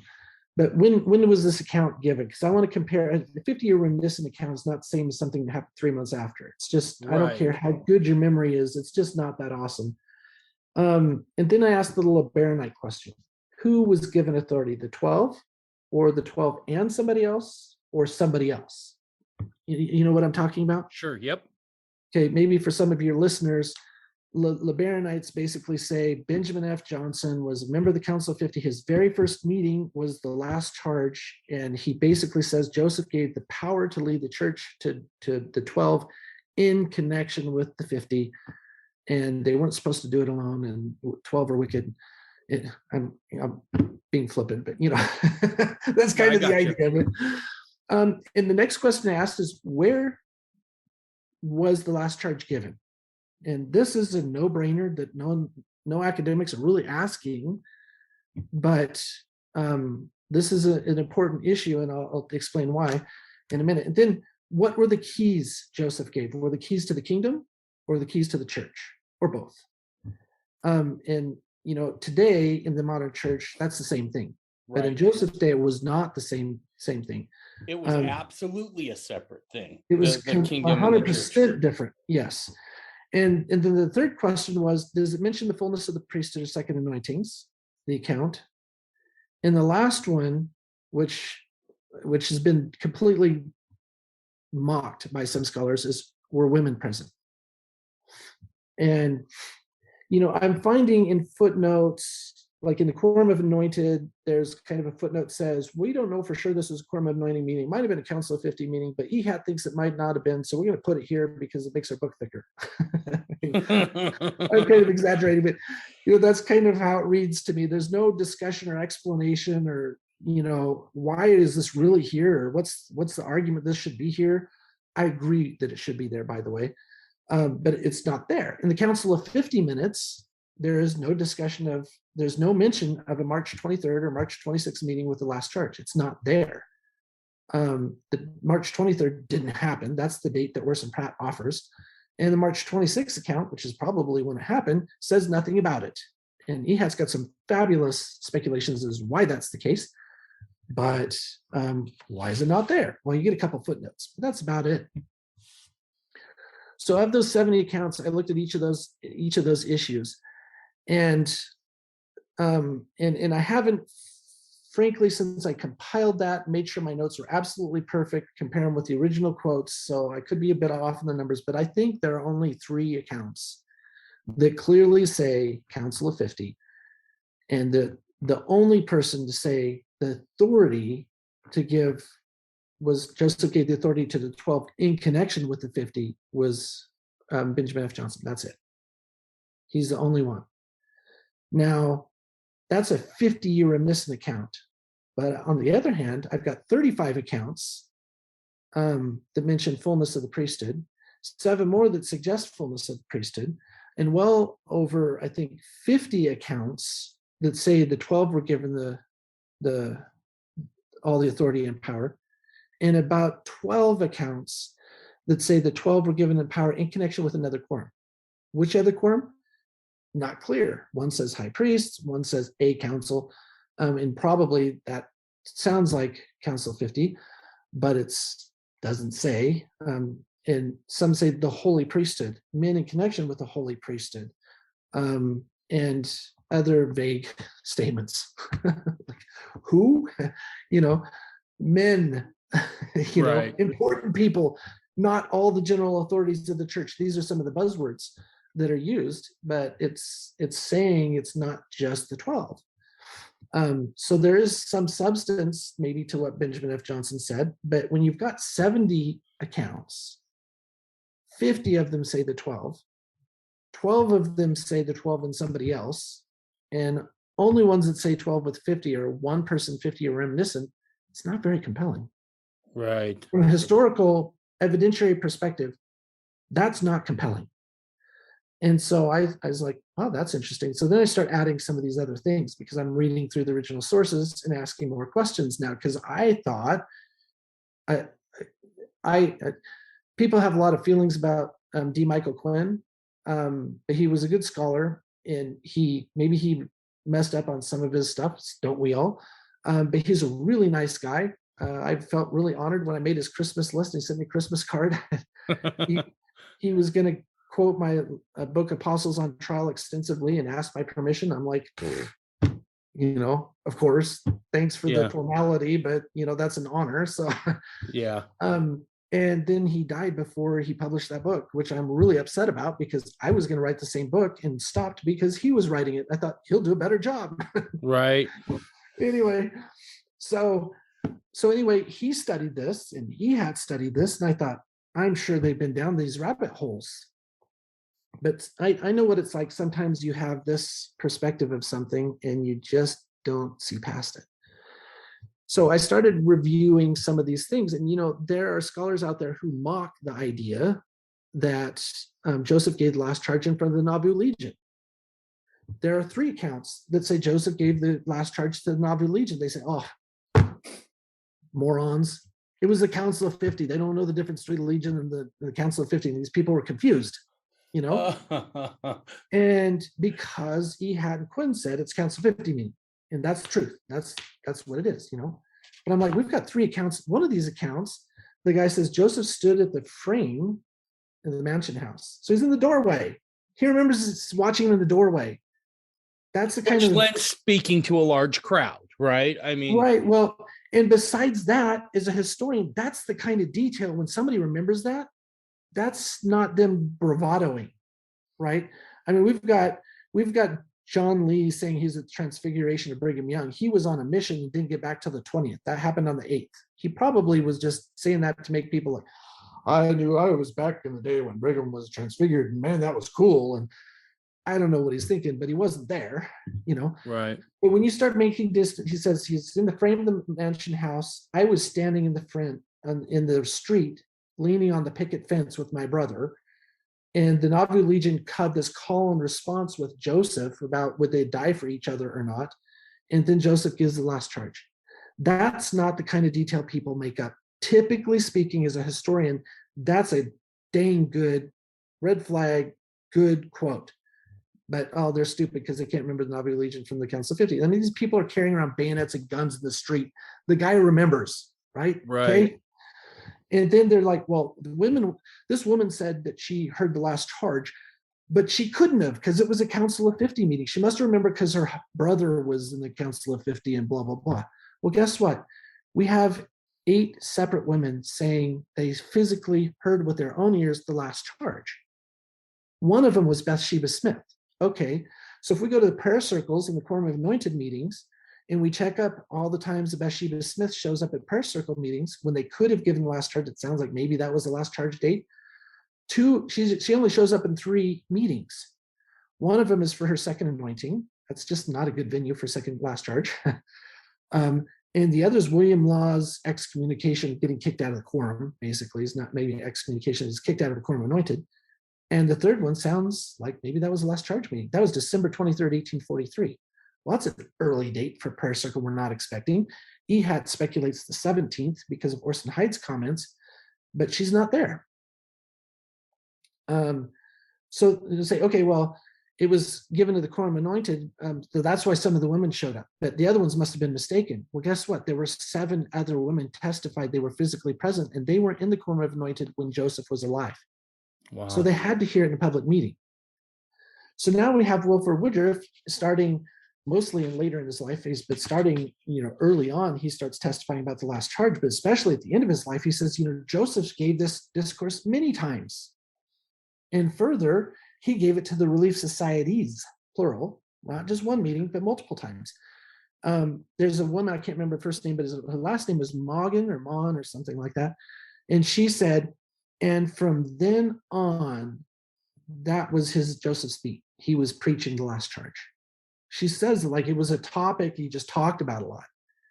So Wilford Woodruff, sorry, one more quick thing. Okay. Wilford Woodruff says hundreds or thousands of you personally heard Joseph preach the last charge. Wow. And historians have been like,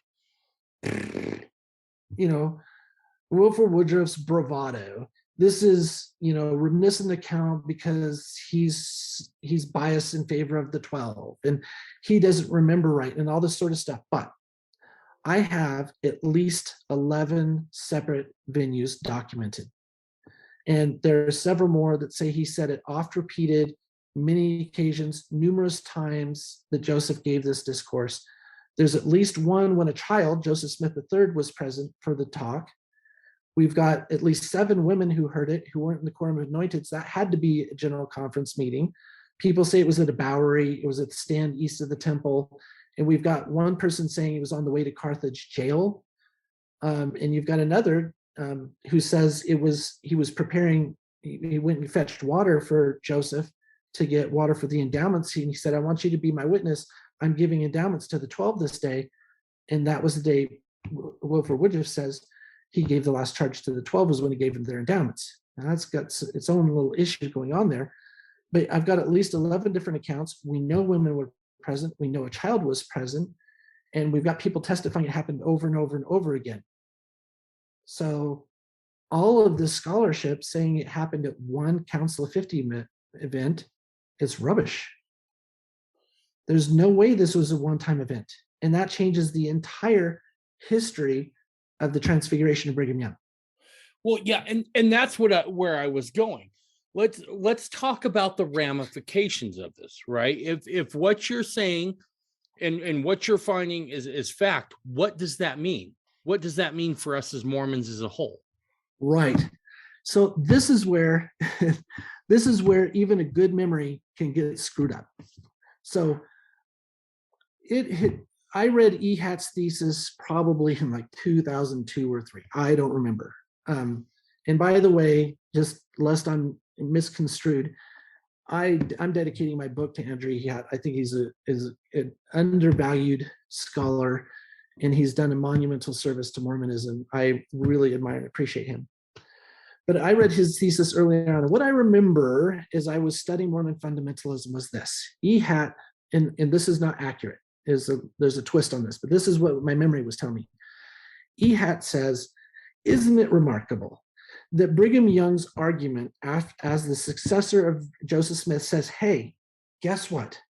I have a secret priesthood. I got these secret ordinations from Joseph at these secret meetings in a secret quorum that none of you know about. It's called, well, never mind. We just won't talk about that. But Joseph gave me all this extra authority with the 12, and we should lead the church. That's basically his argument. I got secret priesthood from secret meetings. Isn't it remarkable that all the saints followed him? I mean, you've got the Stringites, you've got the Rigdonites, you've got the Cutlerites, you've got, Lymans, White, following Master Lyman. All these people, fine, but they were so small compared to the vast majority of saints who follow Brigham Young. And I thought, man, that's fascinating.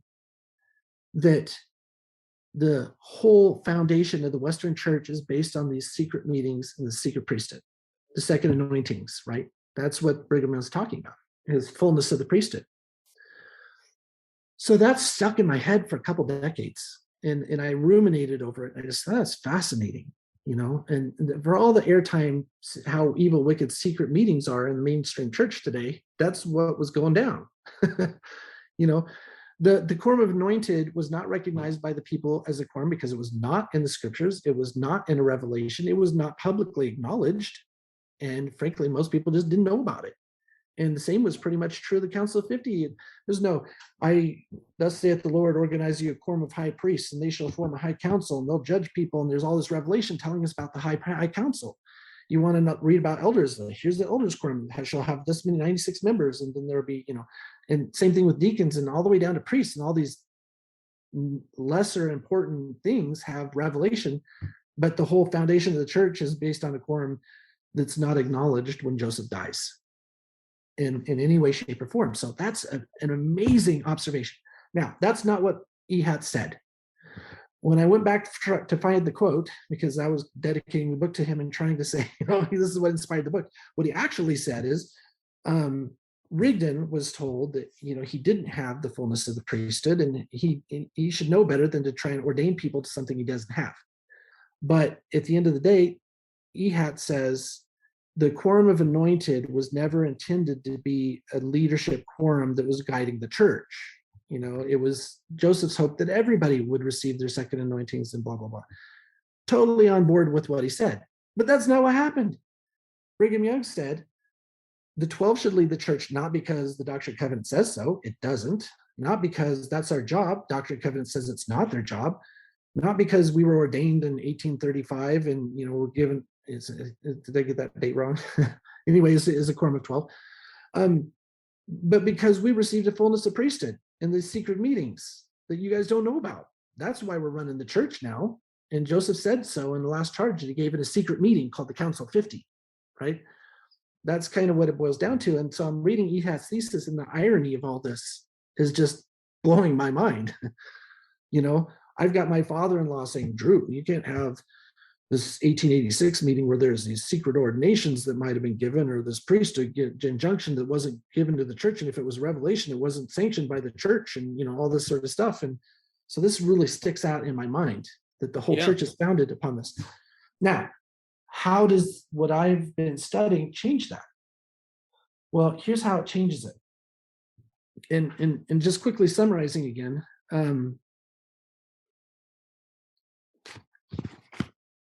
well, let me backtrack to one more thing real quickly.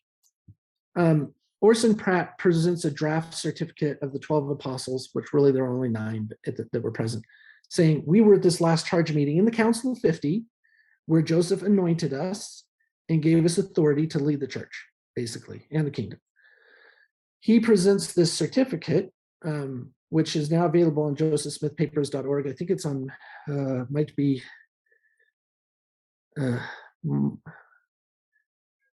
be on the March 25th, 1845. That's when the Council 50-minute meeting was. But at any rate, you can find it on the josephsmithpapers.org.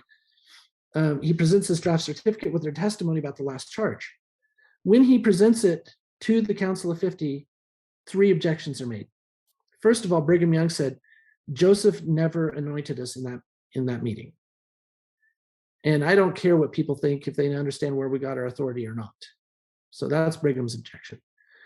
Orson Pratt says, I wasn't present at that meeting, but I was present at a similar meeting when he gave the last charge, and he said all this stuff and, gave this authority to the 12 and so forth. So I could testify to that, but I wasn't at the Council of 50 meeting. I was on a mission or something. I don't remember.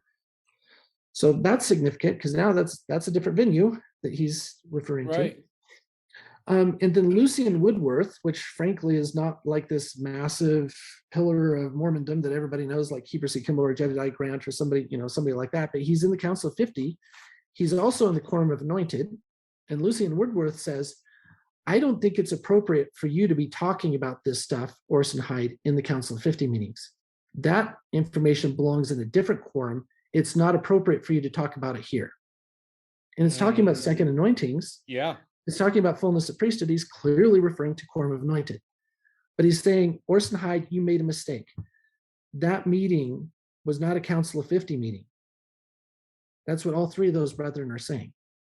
And so it gets dropped, and that certificate never gets signed. Well, this is interesting. So why is Orson Hyde wrong? Well, or how did he mess that up? Well, Quorum of Anointed meetings, guess where they're at? Red Brick Store, most of the time. Where were Council of 50 meetings? Red Brick Store. Who was present for the last charge? The 12 and a few other men. Hiram Smith and Joseph Smith were for sure mentioned. And guess who's in the Council of 50? Same men. Right. And guess what the topic was? Is the same topic. And frankly, probably there was a last charge given in the Council of 50 meetings. I firmly assume and believe there was. But there was also one in the council when Joseph gives the endowments again, or second anointings again, along with their appointment, and he gives the last charge as Denison Harris Lott says. Or is it Denison Lott Harrison? I don't know, whatever. One of those hard names for me to remember. But at any rate, it's easy to see why Orson Hyde messed that up. And he gets corrected by 3 brethren in the Council of 50 meeting saying that was not a Council of 50 meeting. Wow. You're mixing things up. So with that acknowledged, we've got at least 11 venues acknowledged in these accounts, at least. I think when it says multiple times, we've got a cottage meeting, we've got on the way to Carthage. There are a lot of the Legion, the Relief Societies, there are a lot of places that are just not even secret priesthood meetings.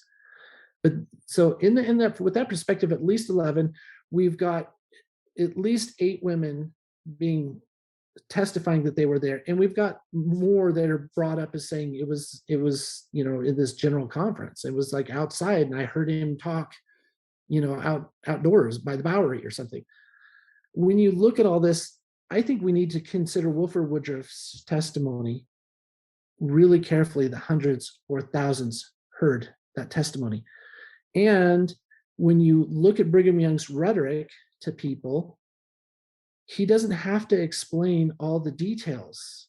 He's just saying, you guys remember the last charge? The fullness of the priesthood and these things. And they're like, oh yeah, we remember hearing about that. Why? Because as Morgan testified, that was his burden from then on, to preach about, the authority being given to the 12. Joseph prepared the saints, and hundreds or thousands of them recognized that Joseph knew and designated the 12 to be the leaders of the church before he died. That's how this is different. And Brigham Young acknowledges that in the Transfiguration accounts. Specifically, and this is this is one of those things I'm like, how clear was it when I read it? Because it's been, I've been, the last 80 hours of my research has all been last charge. Transfiguration is just in my mind is, how this affected it. But Brigham Young was pretty, in my mind, and I tend to be picky about these things, he's very clear to say, you all have heard the last charge. You heard Joseph give us the authority. That's a very different perspective from, I got this secret priesthood from these secret meetings that you guys don't know anything about. That's why you should believe me. And so because it's not compelling, now there's this miracle that happens. It sounds like Joseph Smith to the whistle in his tooth being kicked out from the beating he got when they tried to poison him. And, all of these types of descriptions are given of Joseph Smith or Brigham Young appearing as Joseph Smith. Well, that just sounds like miracle or polemics if you're cynical, right? It's this political retrospective Right. conspiracy, right? But from this perspective, if we look at it, I don't think you can argue anymore when you see all the accounts together and they're all published without the framework of Council 50. I don't think you can look at this anymore and say the saints didn't know what to do.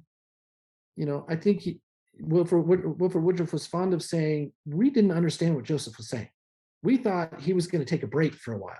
We thought he was just going to, take a vacation and then come back and fix everything. And I'm sure the saints thought similar things.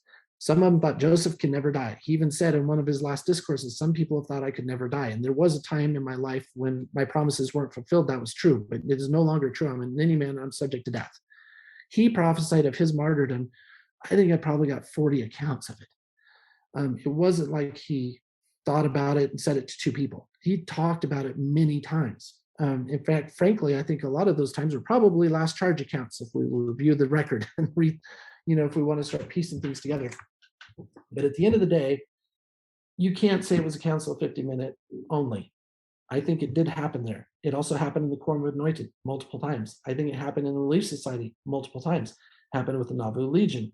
Happened in personal cottage meeting. It happened in an endowment session with the 12. And on it goes. There were multiple times that he did this.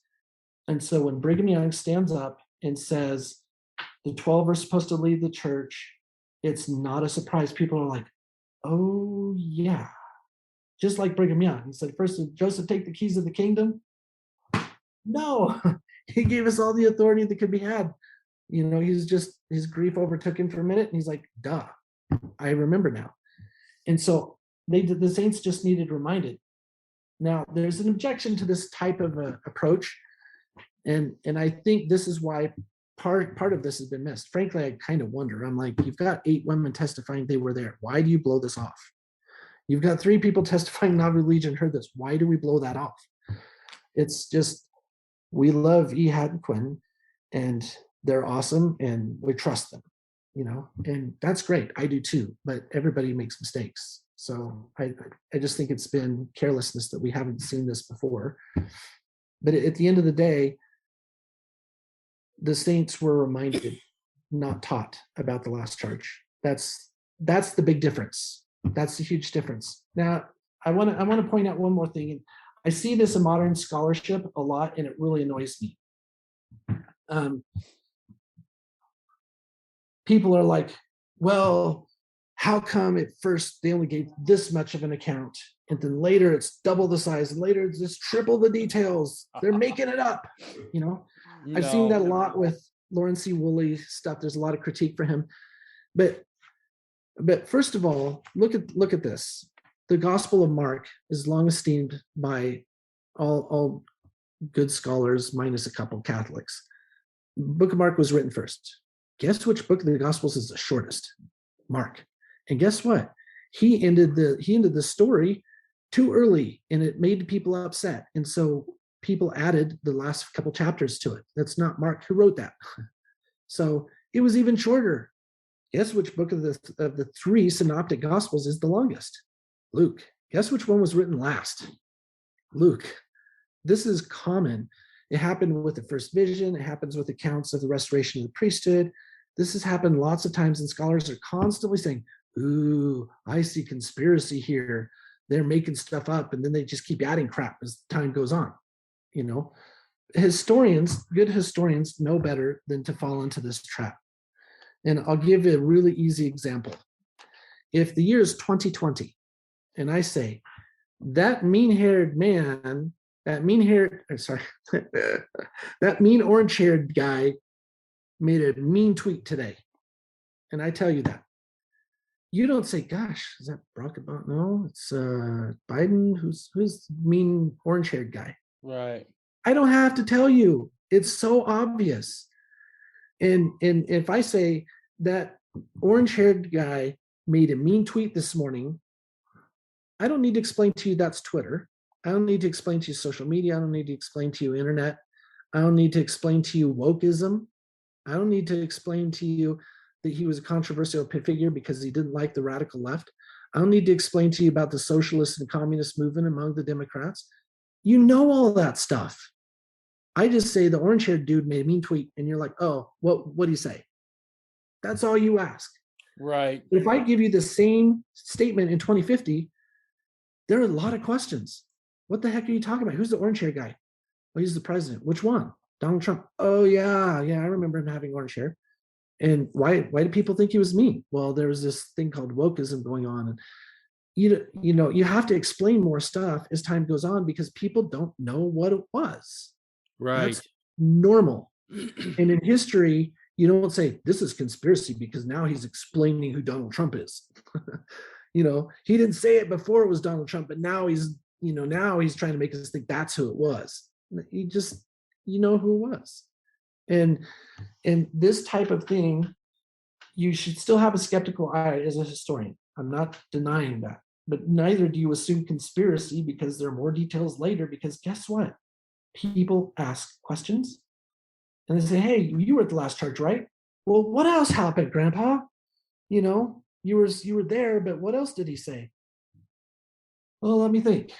I don't know what I told you all before, but this is what I remember now. Well, what about this? And so he starts recalling, he's answering more questions, and he adds more details. And they're like, we'll write that down, damn it. That's interesting.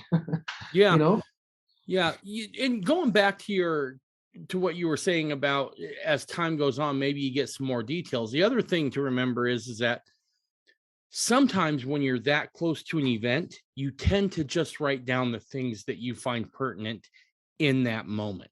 Yes, you don't understand how big of a deal it is until later. You don't understand how big of a deal it is. So maybe by the time we get to Luke not only has his perspective, but he has other people's perspectives, and he has the gift of that perspective to say, you know what, I didn't think that was as important, but gosh, I'm going to add that because now with hindsight, I can see what a big deal that is. And so in a lot of these things where we talk about in early church history, it may have well been 2,000 years ago, because when we look at where we are now, I tend to feel like because of the tech we have, 100 years ago feels a lot longer now than it did back in the 1800s. And so that gift of hindsight, I think, makes a big difference.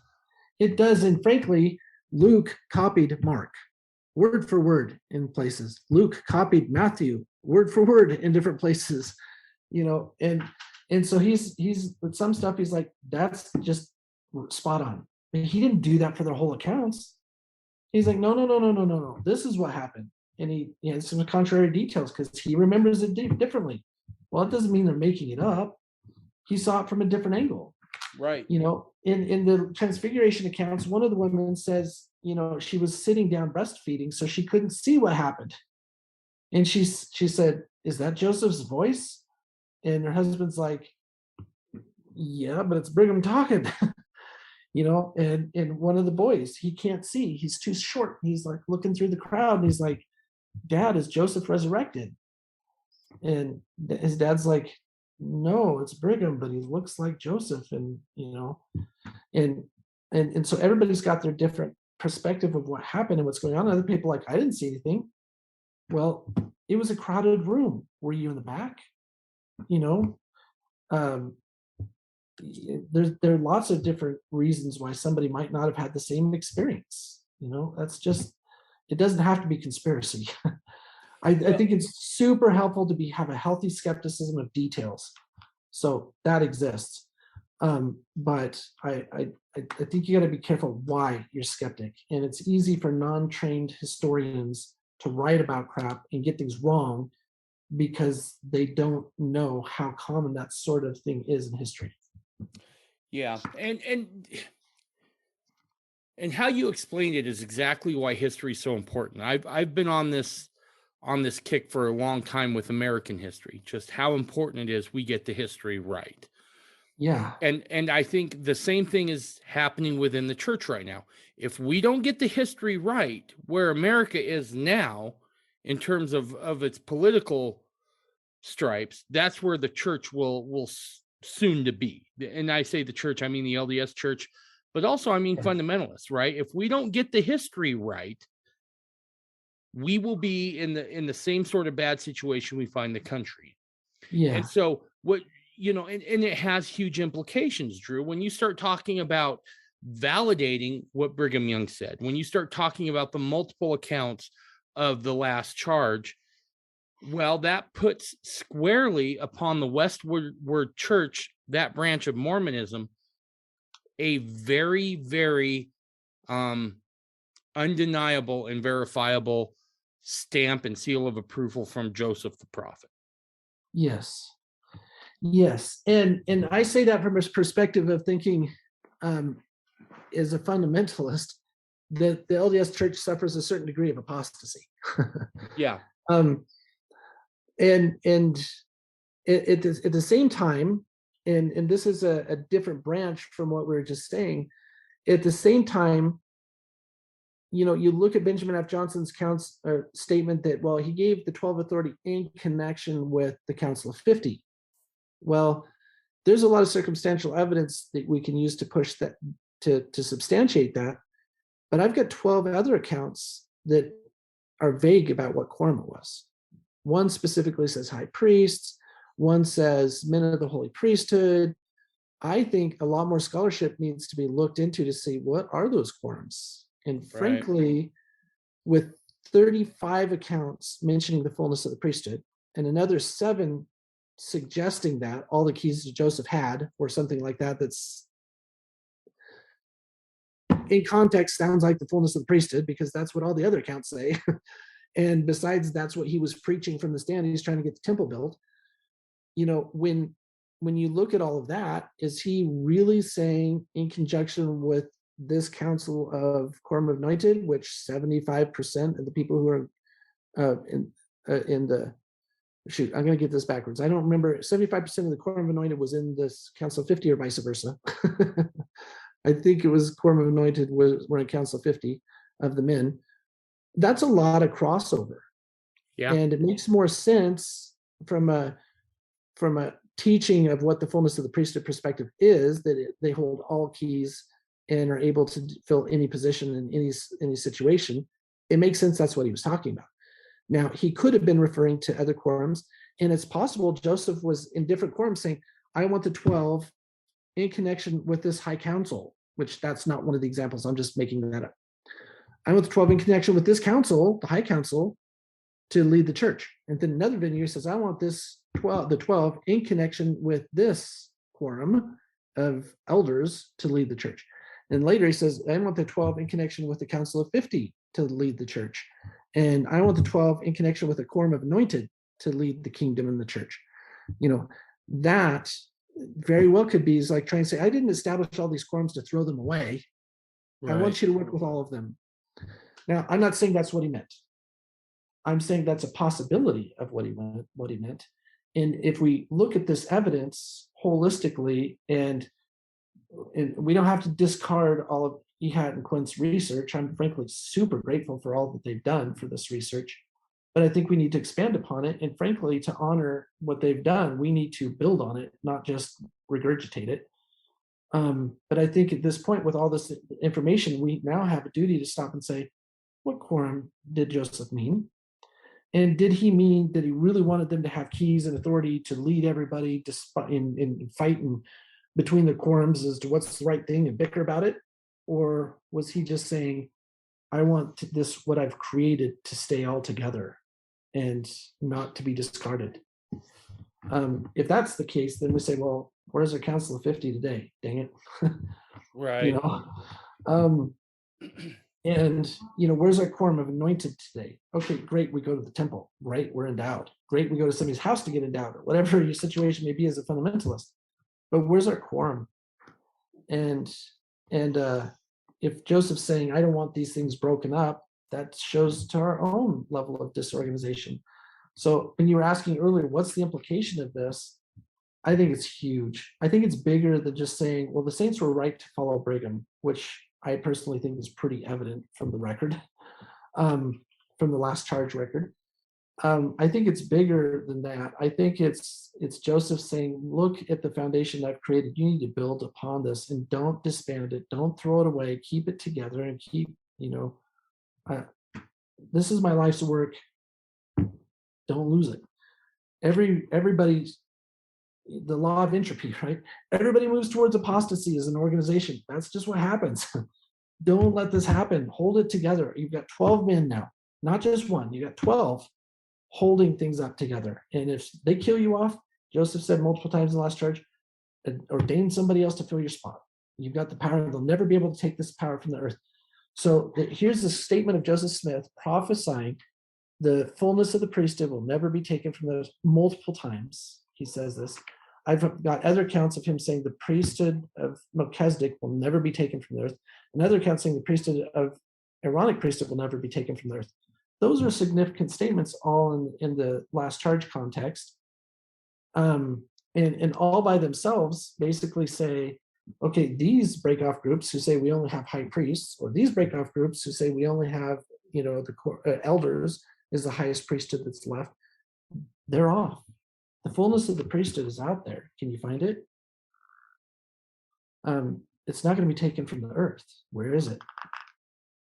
And I think those are significant repercussions of this understanding.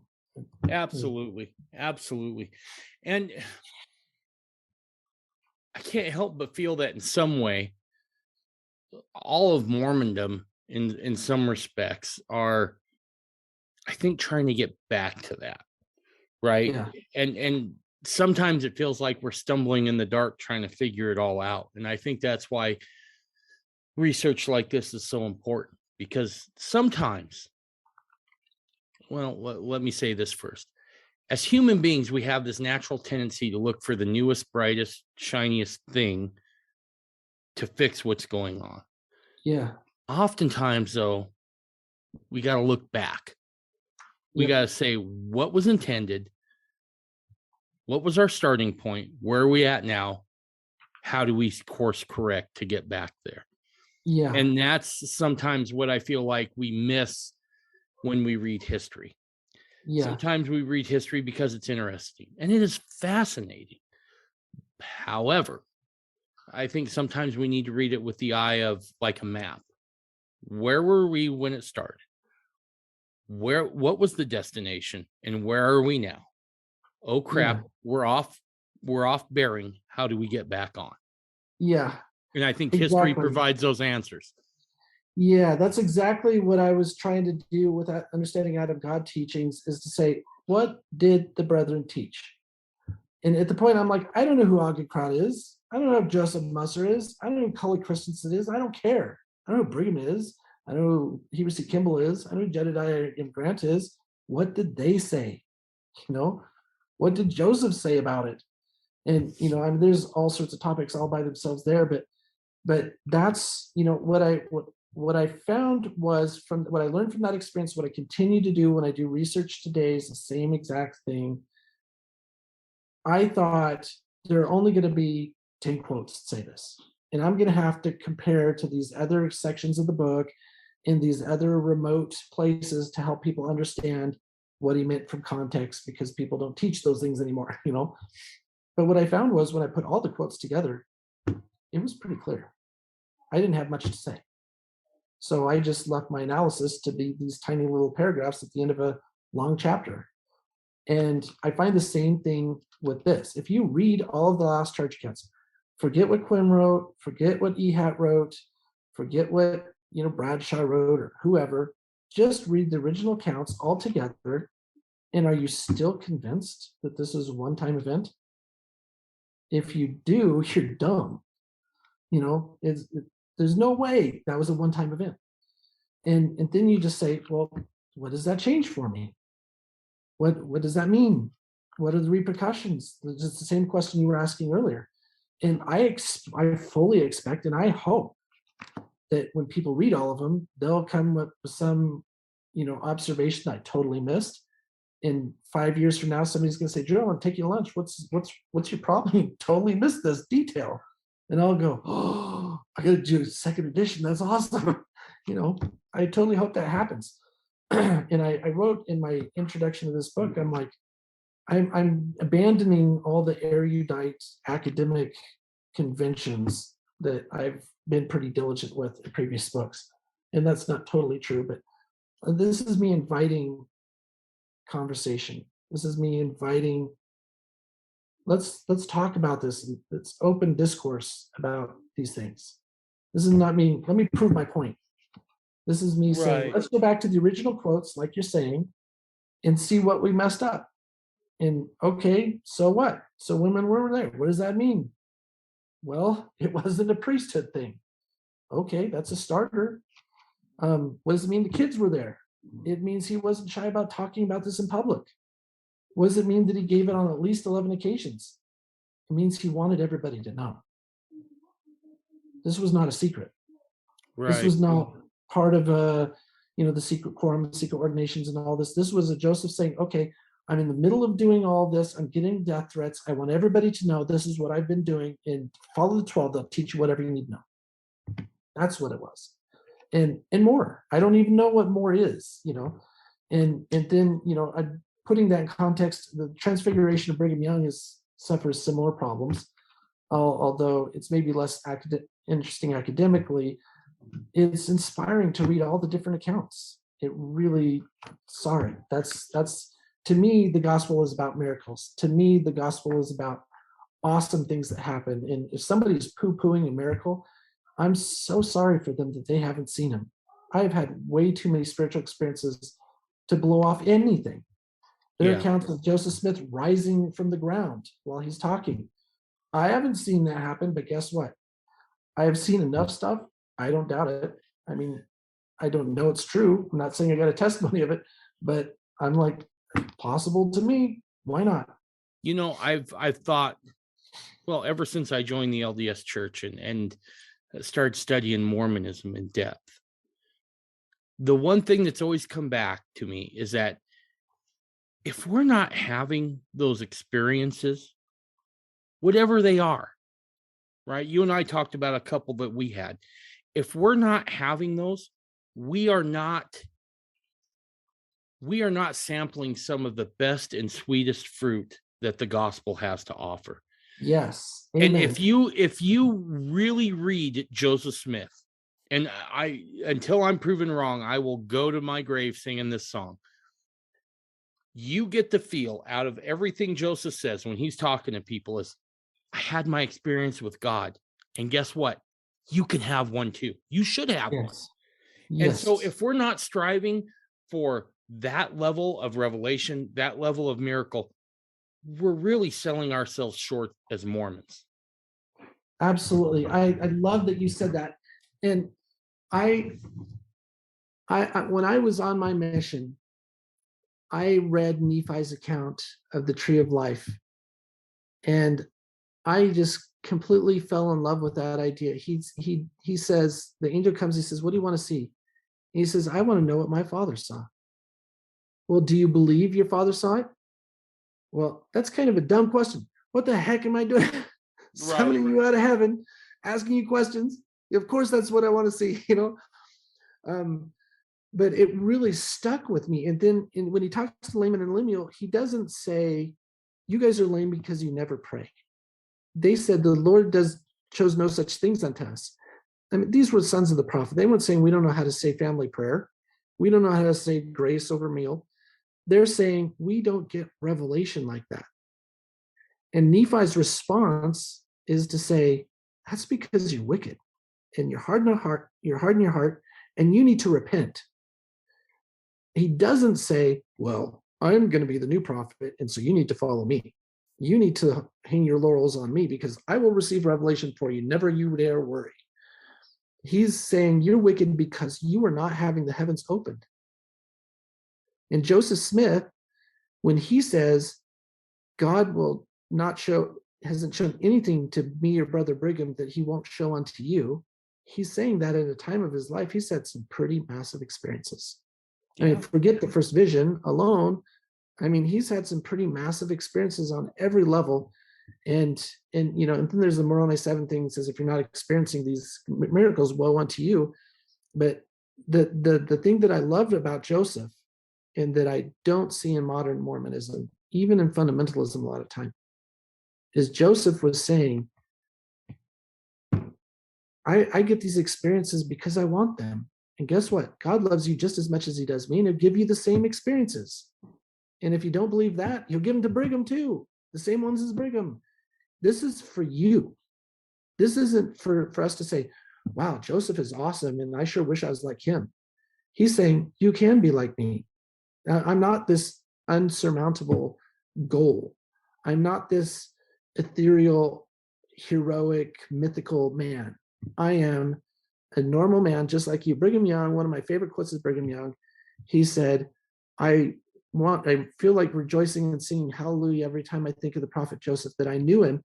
But the context is he's saying Joseph did some really dumb things, and he was a fallible human being. And I thought, if God could work with somebody like that, then maybe there was a chance for me too.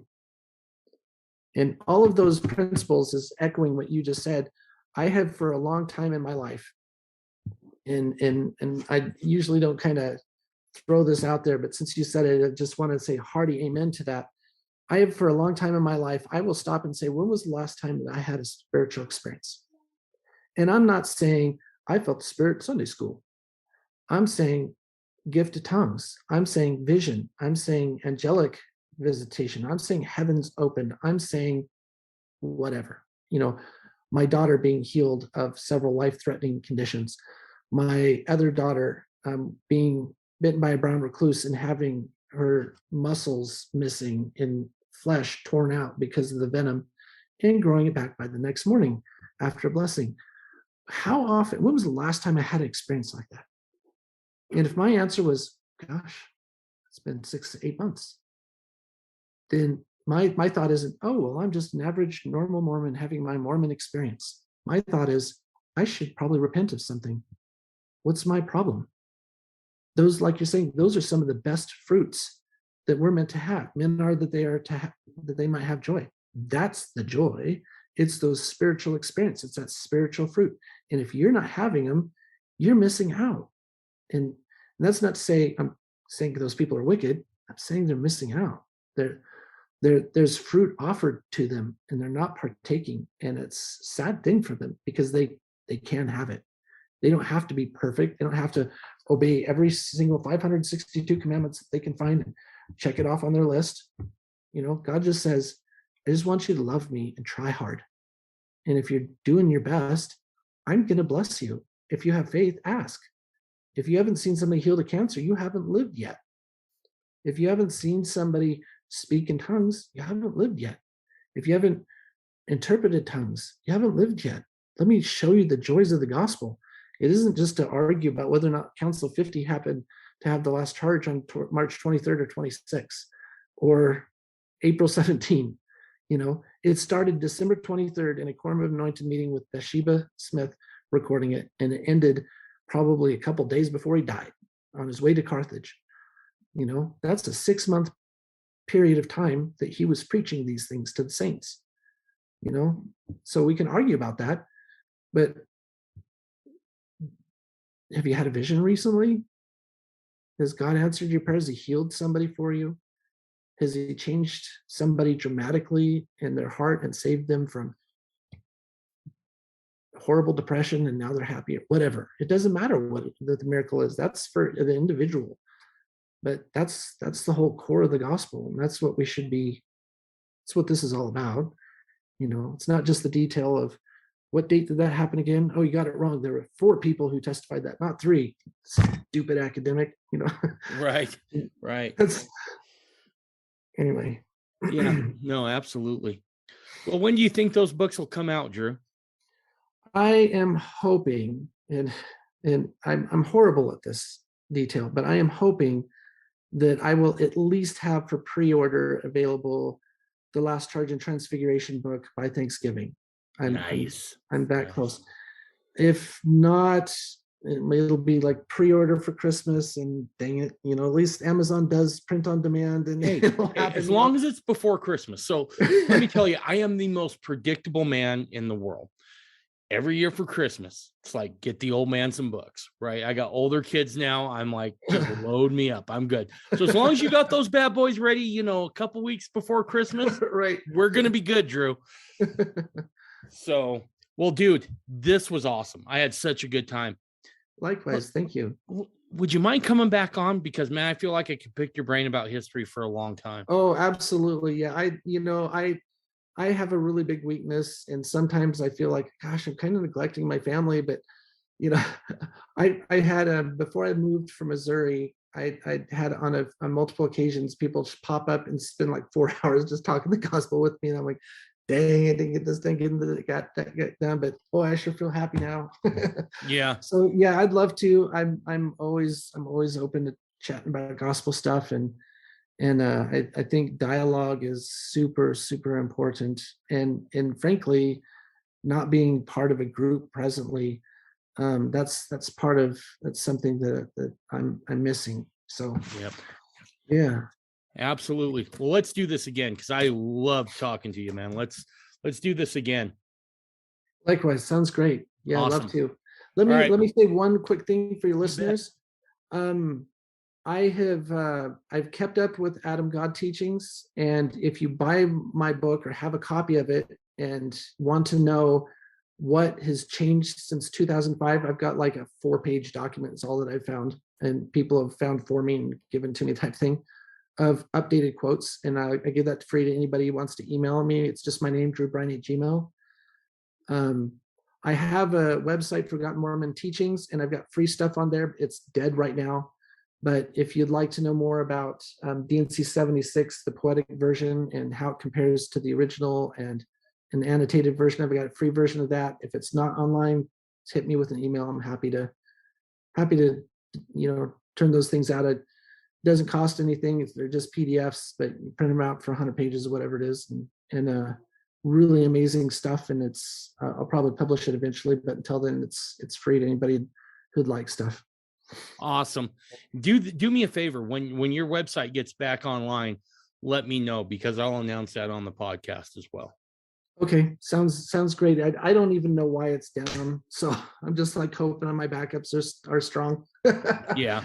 So well, dude, like I said, this was awesome. I'm serious. Let's do this again. And I tell all my guests, you've been on once, you have a standing invitation to come back on. So if you come up with something that you think, Dave, this is awesome, I'd love to talk about this, you tell me and we'll make the time. All right. Sounds fabulous. Sounds good. Bye, everybody. Thanks a lot. God bless. Take care.